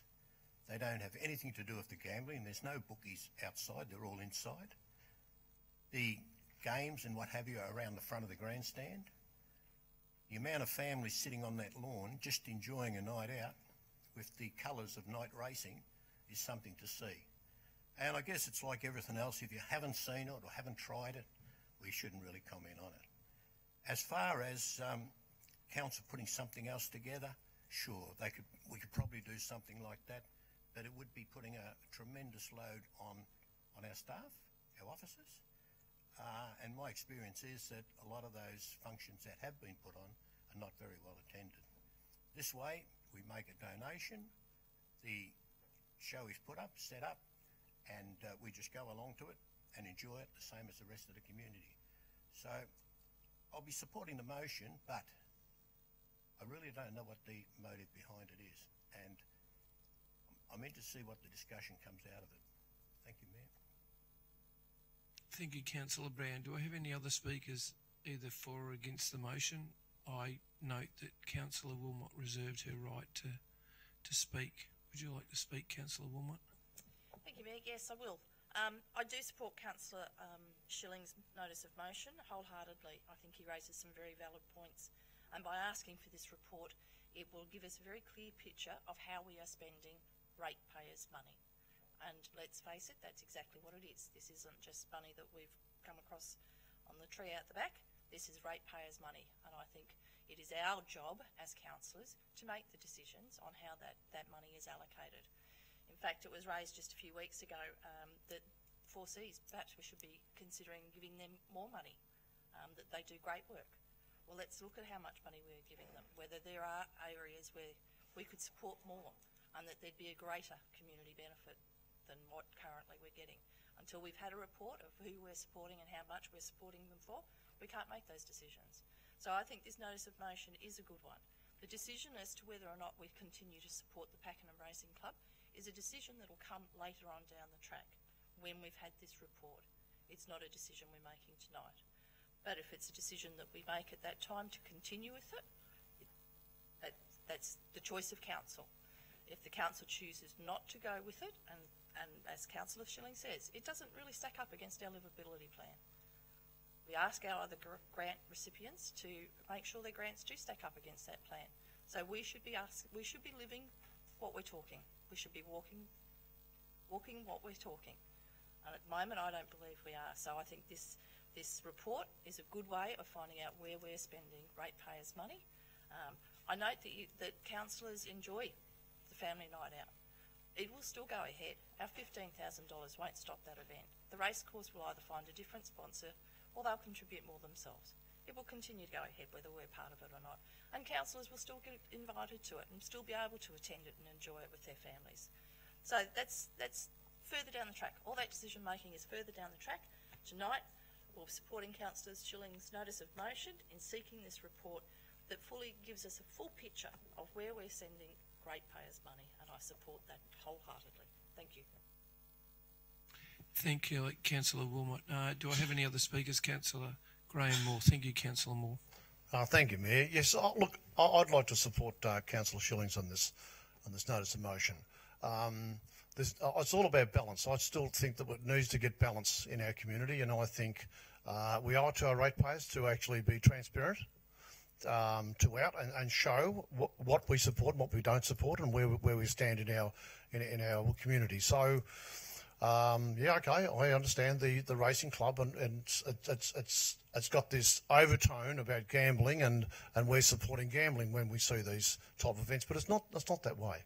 I support Councillor Brown's ideas. I mean, it's a great event, and I think the racing club also is part of our community, so it's no different. We have to look at everybody as for what they are for their own. On their own merit, I believe, and so let's have the report. Let's have a look at the report. I'm happy to. There might be some things in there that not the racing club. There could be other things that are not. We shouldn't be supporting as far as ratepayers go. Let's be equal about this and fair. I talk about fairness, and I think that's what we have to be. So there's nothing wrong with being re-educated and these things being brought out in the open, and I'm all for that. So let's bring it on. Let's have a look and see what else is out there that might come there, and let's have that healthy discussion that we enjoy amongst councillors. And I think we're proving that tonight amongst us, and we're being fair. So thank you, Mr. Mayor, for allowing me to speak. But I believe this notice of motion to be fair and equitable. Thank you. Thank you, Councillor Moore. Councillor Jodie Owen. Thank you, Councillor Owen. Yes, thank you. I will also be supporting this notice of motion for various reasons. We had ward funding when we first came onto council, which gave councillors the right to allow a small amount of money to different issues, causes, sports uniforms, guide camps, whatever was needed. And the Victorian government took that right away from councillors, and I understand that. What that has seen is it's seen that the little guy has really no chance of getting a lot of funding out of us anymore, because if you don't know how to do a grant application, then it's a very tedious, and the process is probably not going to be positive for you. So I support this report for a different reason. I support it that if there's some big people out there, the racing club, whoever, is getting a large amount of money, and we can see other things coming that would actually use the money a little bit more effectively. For mine, the one that comes to thought is Australia Day. You know, at the commencement of this year, we had a great festival over the road at the Cardinia Cultural Centre. It was well attended. Everybody was happy. It was on neutral ground. No one cared about, you know, the ponies, whatever. It was a fantastic event. But our community rallied for that. And I think for something like that, where you got the aim for next year is to have the whole community, every racial group, whatever, come together and celebrate Australia Day. It would be great if we maybe had extra funds to be able to put some money towards that. We've also been reminded this evening, earlier in a briefing session, that with rate capping, we're not going to have the money that the residents think we do. And that's not a veiled threat, it's the truth. One day we're just going to get to the point where the pie is just shrunk so small that we can just get whatever crumbs we can.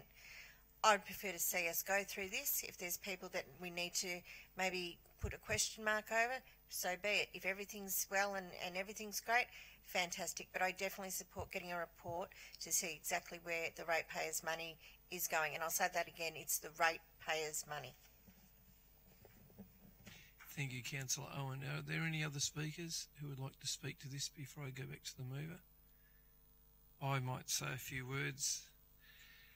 It's interesting. Our budget is about $100 million a year. As councillors, we're custodians of ratepayers' money to make sure that we make it go the furthest that we possibly can and try and work out where it should and shouldn't go. I think this raises a very interesting issue around the fact of looking at what we give to the community and where it goes to, but also too, I think it should be noted that what different groups give back to the community too, that should be weighed in. There's a certain amount of goodwill from different groups as well that give back. Raising in this, bringing up the livability plan and the well-being of our residents. I can remember once in this chamber I brought up the fact of council purchasing alcohol to be drunk, and it got voted down. So I find out, as Councillor Schilling defined what the livability plan says about what we spend our money on, I find it opens Pandora's box on. But I can anxiously wait to see what the views are on different things. And now we've opened the box. So anyway, I look forward to the report coming back to see what's spent on all things and where we go with that. So anyway, I will go back to the mover. Thank you, Councillor Schilling. Thank you, Mayor. Thank you to all the councillors who commented on my notice of motion, people and those that spoke in support of it. Just in terms of transparency, so the second part of the motion, the first bit was spoken about quite a bit around the report. The second one was around the donations for 2 years be included in the report. The third part of the motion was to ensure that future donations are aligned with the actions of Council's livability plan.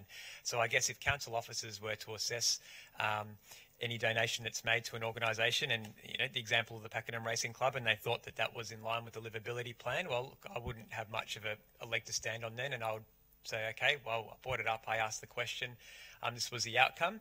But look, I think that livability plan is quite a strong document. In terms of savings to council, this motion was not at all about saving. At the end of the day, I sit back and we hear on a weekly basis, we know that there are people, that we know that we have residents that are living on the streets. We know that we have soup kitchens which are absolutely bursting at capacity. We know that attendances are as high as ever at the 4Cs, and I think we have a very strong role in local government to help those who are needy in the community. The purpose of this notice of motion was simply that if we have a document, we have a charter that we live by, telling us that we must look after our residents. There was a significant data set which came along with the livability plan, which spoke about our biggest social challenges. I cannot, in good conscience, go to sleep at night thinking that we could be spending ratepayers' money on something which could be inadvertently having a poor impact on the health of our residents. That's the purpose of this. At the end of the day, I'm not doubting that that the family day that's been referenced is a great day. I'm not saying that it should stop. My only question is should ratepayers be spending their money? Should we be spending ratepayers' money on events which, like it or not, the business model of the organisation is around gambling, and the track is lined with gambling advertising, and we as a public holders of public money, is that what we spend public money on? That's my fundamental question with this. But look, I look forward to the report if it is supported, and just seeing that that framework being applied to our donations and seeing where we come at the end. That's about all that I would like to say. Thank you once again for everyone that had a say on this motion, and I look forward to seeing the outcome. Thank you. Thank you, Councillor Schilling. We'll go to a vote. All those in favour of this motion? Unanimously carried. Thank you. Moving on to reports and minutes of committees. I note that several reports from various committees. Oh, sorry. Yep. I've written all over my page here. That concludes the discussion of the items withdrawn. Can I please have a motion to adopt the recommendations for the balance of the items listed? Councillor Jodie Owen. Do I have a seconder? Councillor Graham Moore. All those in favour? Declared carried. Moving on to item number 7, reports and minutes of committees. I note that several reports from various committees have been tabled in addition to the minutes of the recent council briefing sessions, and these are available if any councillors wish to view them. Is there anyone who would like to verbally give us any reports or minutes of committees? Councillor Graham Moore. Thank you, Councillor Moore. Thank you, Mayor. I'll go first. May I say first, it deeply saddens me that I have to report the passing of one of our well-esteemed, cherished residents recently. Her name is Anna Huskins.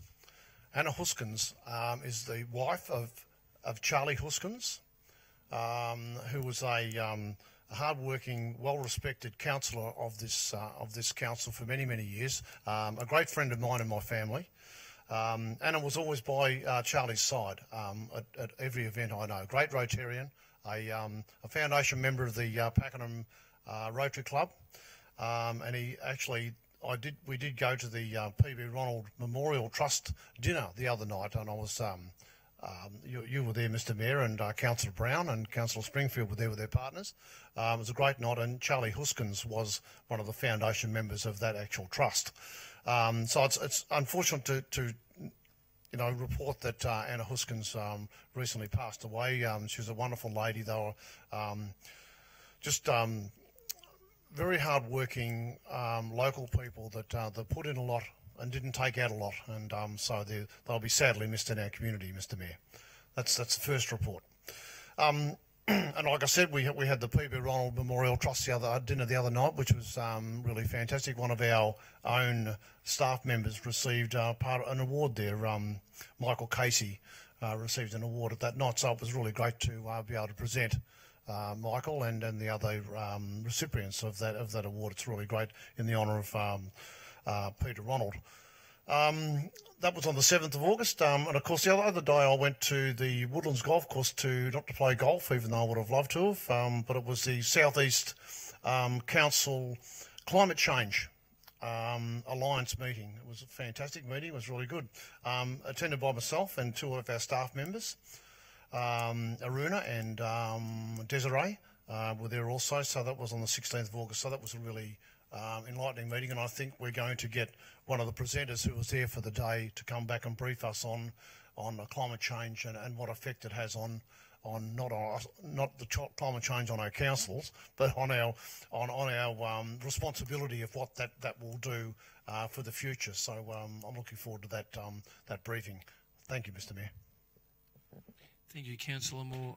Mr. Evans, if you could please record Council's condolences to the family and the sad passing of Anna. Thank you.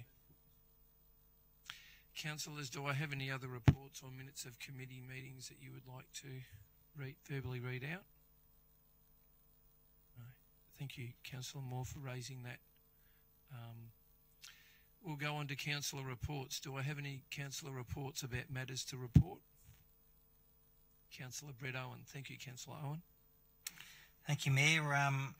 Back on the 25th of May, Council had the Community Capital Works Grants Program dinner, and it was great to see 18 projects funded for a total amount of $178,000. The program this year was prescribed. There was a lot more budgeted money that was not sought. So unfortunately we had a reduction of applications from kindergartens this year. So hopefully next year we can see more kindergartens apply and more groups, because 178,000 was a lot less than I think the budgeted of about 500, so 500,000. So I congratulate all the groups involved, and some of them I just wanted to highlight. The Officer Rec Reserve, they received 2 grants for CCTV, and unfortunately Rec Reserves are a bit of a target for antisocial behaviour and criminal activity, criminal damage, theft, and that has a real adverse impact on our local clubs. And we all know, there's insurance policies that council has and the clubs has, but they have to pay the excess, and that is thousands of dollars, and that has an adverse impact on our clubs. And I congratulate the Officer Rec Reserve Committee. They received a grant for an extensive CCTV system, so congratulations to them. And also they apply for a solar system, a significant solar system to reduce the costs of energy. So well done to Officer Rec Reserve, and I'm hopeful that maybe in the future other sporting reserves and facilities might look at those 2 projects to maybe do themselves under the grants program. Also, the Beaconsfield Kindergarten, they received 2 grants out of those 18 projects, that being another solar system. Well done to them. And also for a playground for the Wood Street Kindergarten. But I just wanted to note the Beaconsfield Kindergarten's work on that. I couldn't vote on that night. No, well, I walked out of the room when that was voted on, but that's been passed now, and we celebrate the grant recipients, and I'm noting that. I just wanted to note back, I think last month I attended the Casey Cardinia Star Search for a Cause grand final. This is mainly a Casey event, it's fair to say, but they reach out to the Cardinia community to enter. But it's great that they hosted their final in Cardinia at the Home Park Reserve. It was really great. What a great day, and I just want to congratulate the organisers, Louise Berklemans, who's a past councillor for the City of Casey, and Naomi Horsley, who is a Packham resident. But those 2 ladies are fantastic ambassadors for that program, and raises so many thousands of dollars for Cancer Council. So well done. It was great to host that event in Cardinia. They thanked Cairns Hospitality and the Beaconsfield Club for their assistance in running that program and that event. So well done I enjoyed that day. Currently, we've got Pick My Project, which is a state government grant application, and it's getting a lot of legs and conversations around our Shire, and there's 30 projects. So I encourage residents to really look at those. It's hard for councillors to say which one we'd like to support because, obviously 30 projects is massive and we'd like them all to get up. So good luck to those 30 projects and well done for those people involved in putting the applications in because there is significant dollars and good luck to them.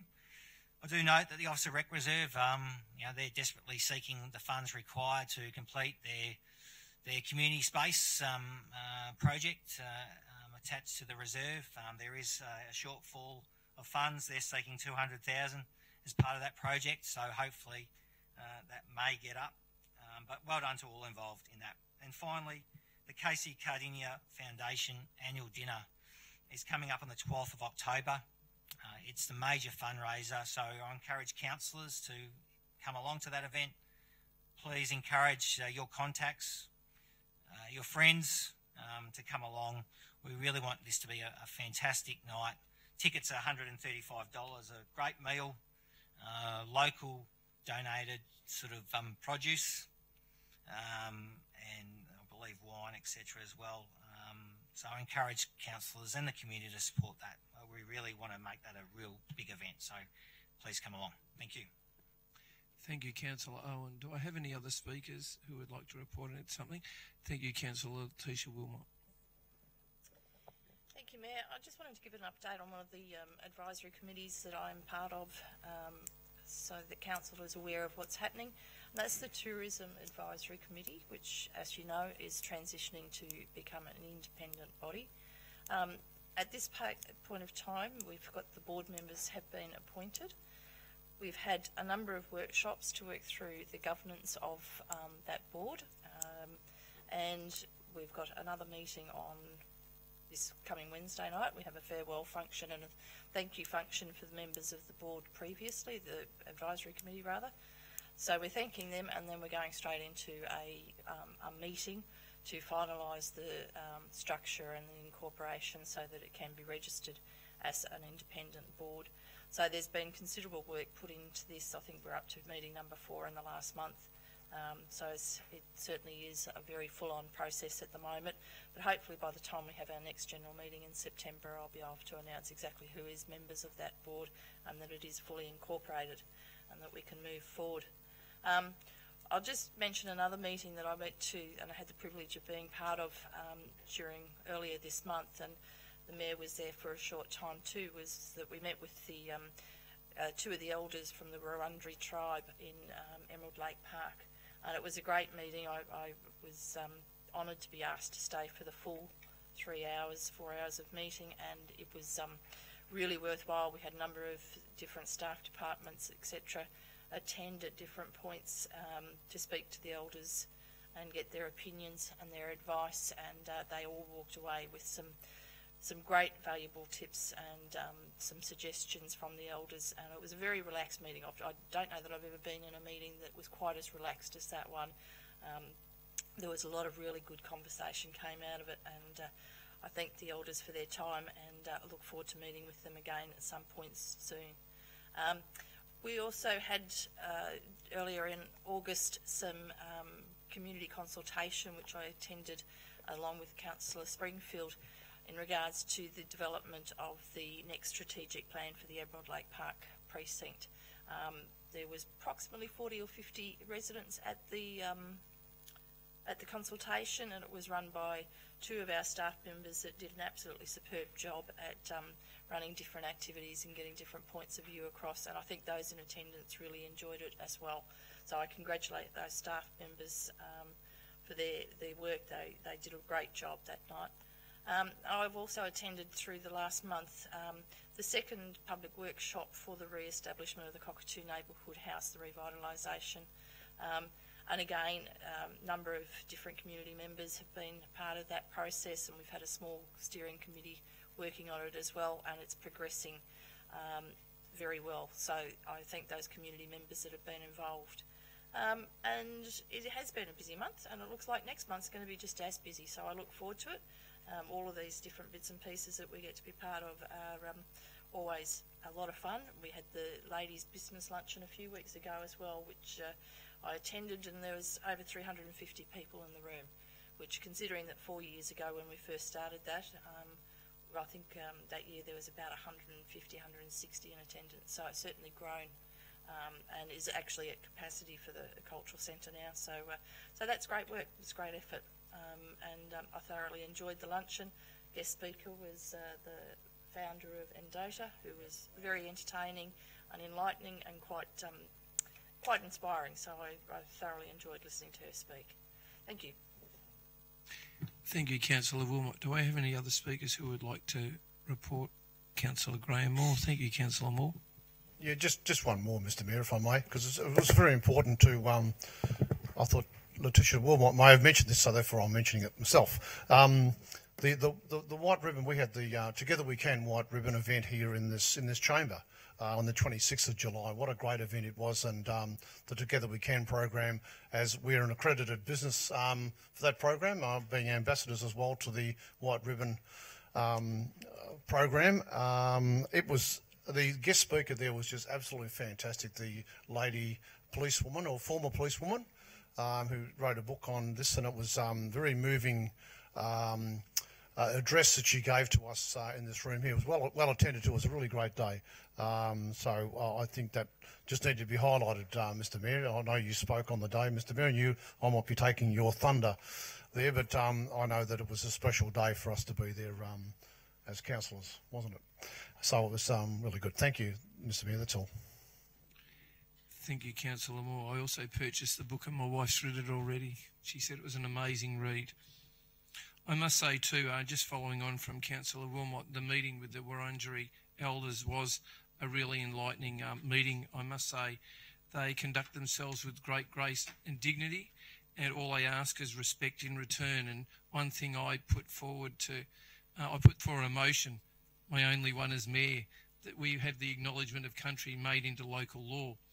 I was advised by Mr. Evans, that it actually is local law. That's why it's there. So that's excellent to see that we've taken that step, because words are cheap.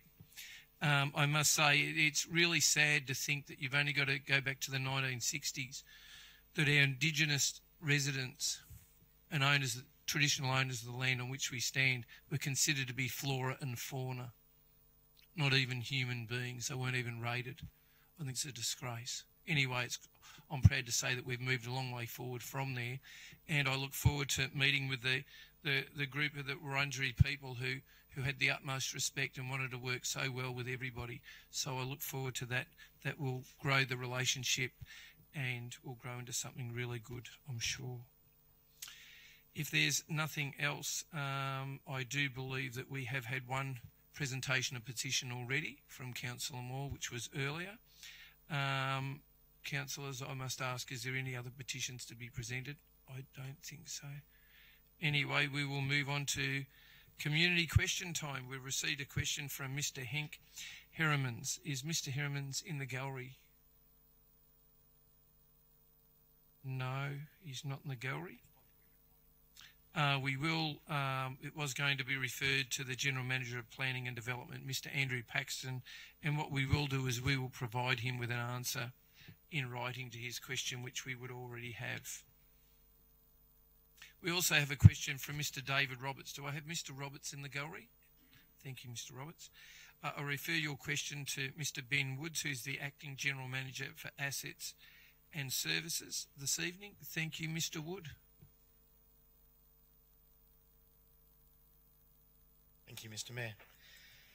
The question reads, as the traffic count undertaken Windermere Boulevard, Pakenham, 20th February 2018 clearly shows that the location meets the requirements of Vic Roads to issue a warrant for a zebra crossing without flashing lights, why hasn't this viable option been presented to councillors for consideration, given the community concerns on this issue? Further information is provided around some details that were availed from Vic Roads website for councillors. as well as the data from the traffic count. Our response is that Windermere Boulevard as a collector road is not considered an appropriate or safe location for a non-flashing zebra crossing based on the traffic count data and in particular driver behaviour and the speeding. In past discussions with Vic Roads officers for potential pedestrian crossings in Station Street and Henty Street in Pakenham, Vic Roads have insisted that flashing zebras would be required and that non-flashing zebra crossings are not appropriate and will not be approved. Vic Roads' preference is also for pedestrian operated signals. In preference to flashing zebra crossings, but they will still approve flashing zebra crossings on local roads. The pedestrian crossing on Station Street that's being designed and installed this year will be a zebra crossing based on that advice, and it's in a much lower speed environment than Windermere Boulevard. It is this advice and experience with Vic Roads that we put into the council report advising that a crossing would not be suitable as a non-flashing zebra crossing, even though it's not what Vic Roads' website says. The advice that Vic Roads publish on their website does not reflect the decisions being made by Vic Roads in council's experience, in that it is not what they will approve for pedestrian crossings on a local road. So we still feel that council's current approach in relation to advocating for the approval of pedestrian crossings in this area, including the site across Atlantic Drive at the intersection with the Adriatic Way, to be installed before the new school opens, and that we continue observation on 2 additional sites, one of which is Windermere Boulevard, during that first term of school operation to try and establish that the warrants for the safer, more appropriate crossing are met at those locations. You will have that answer in writing for you too, Mr. Roberts, and Mr. Woods will be around after the meeting if you want to discuss things a little bit further. No worries, thank you. We have a series of questions received from Mrs. Gloria O'Connor, which I see Gloria in the gallery. I'll refer the first question to our General Manager for Planning and Development, Mr. Andrew Paxton, to read and answer. Thank you, Mr. Paxton. Thank you, Mr. Mayor, and thank you, Ms. O'Connor, for your question. The first question reads, can you please read the progress, if any, concerning the infrastructure contributions plans relating to the VPA plans for Pakenham East development, and has there been a response to the council letter forwarded to the Minister for Planning? Can you give an estimate to date of expenditure, if any, by council relating to the ongoing planning process for the project and what is anticipated for the future? In response to that, Ms. O'Connor, council is waiting on a response from the Minister for Planning in relation to the council resolution and subsequent letter from the Mayor. Council has received a letter from the Chief Executive Officer of the Victorian Planning Authority responding in part to the letter. However, this provides limited certainty to Council that the issues raised will be addressed as part of the process. Council is awaiting the release of the Planning Panel Victoria's report on Pakenham East, and then the Victorian Planning Authority's response to that report.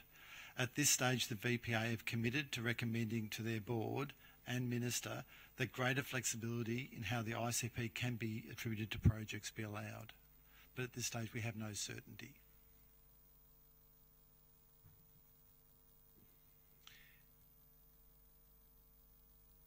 What we'll do is you'll get that answer in writing, and you can talk to Mr. Paxton after the meeting if you like. We'll just go through the questions and we'll give the answers in writing back. Mr. Mayor, the one part which I don't think I answered was, what is the cost? At the moment, Council is not incurring any costs because we're just waiting on the panel report to come back. We did have lawyers represent Council and made a submission on our behalf to the panel, but we're not doing any further studies, and we're just representing Council's view in that panel process. So we're just waiting at this stage. There's no other expenses being planned until we know what's going on. So that'll be included in your answer, Mr. Paxton.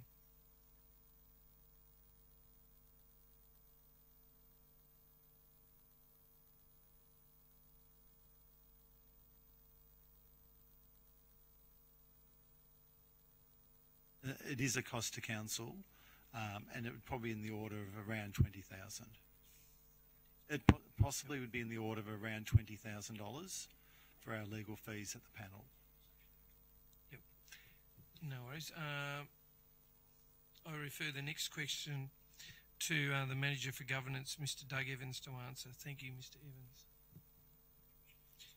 There's another one for Mr. Paxton about the Green Wedge. Thank you, Mr. Paxton. Thank you, Mr. Mayor. The second question reads, in the recent review of the Green Wedge Clause 57 was removed against strong recommendation by the Green Wedge Coalition concerning its importance for effective management of the Green Wedge policy. Was this removal supported in the questionnaire response by Cardinia Shire Council? In response to that, Ms O'Connor, Cardinia Council was not consulted over the recent statewide planning scheme amendment VC 148, which made many changes to the planning scheme, including moving clause 57 to clause 5102 and retitling it the Metropolitan Green Wedge Land Core Planning Provisions. The amended planning scheme was not available last week, whilst these changes were being uploaded onto their webpage, and officers have commenced reviewing the scheme against the announced changes. The advertised intent of VC 148 was to streamline and reduce duplication. At this stage, we haven't seen any changes within it that are material. Yes, we had a question, I think the same questionnaire that you participated in as part of the Green Wedge Coalition, but it did not address changing the clause number. We weren't asked, so the clause is still there, we weren't asked about that. What we'll do, Gloria, the stuff doesn't pick up what you're having to say anyway, so it does, like the questions will be, answered for that, but afterwards you can have a chat with Mr. Paxton a little bit more. Otherwise it'll be like dead space on the video, and then they won't even hear what you're saying, and it'll just be Mr. Paxton talking back. So other than what's on the questions and the answers, it'll just be dead space. Yeah, we'll go on to the next question, and you can continue.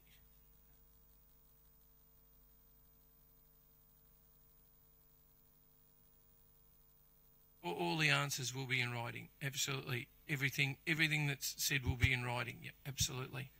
No worries. We're moving on to the next question, which will be handed to Mr. Evans. Thank you, Mr. Evans. Yes, the third question from Mrs O'Connor reads, ongoing drainage problems are being experienced where development is happening in Cooey Rup and other consequent locations also. What is Council doing to assess these problems and do what is necessary to attend to them? Thank you very much for the question, Gloria, and the additional information you provided earlier this afternoon.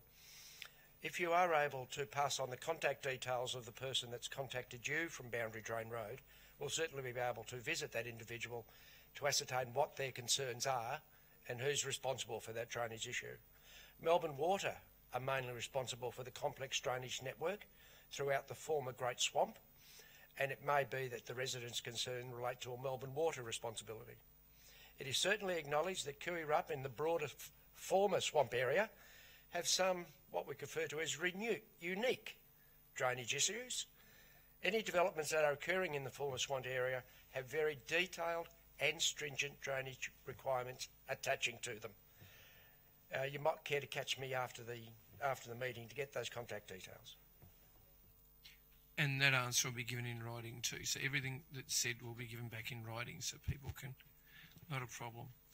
That concludes tonight's proceedings, and thank you for your attendance. I declare the meeting closed. Thank you.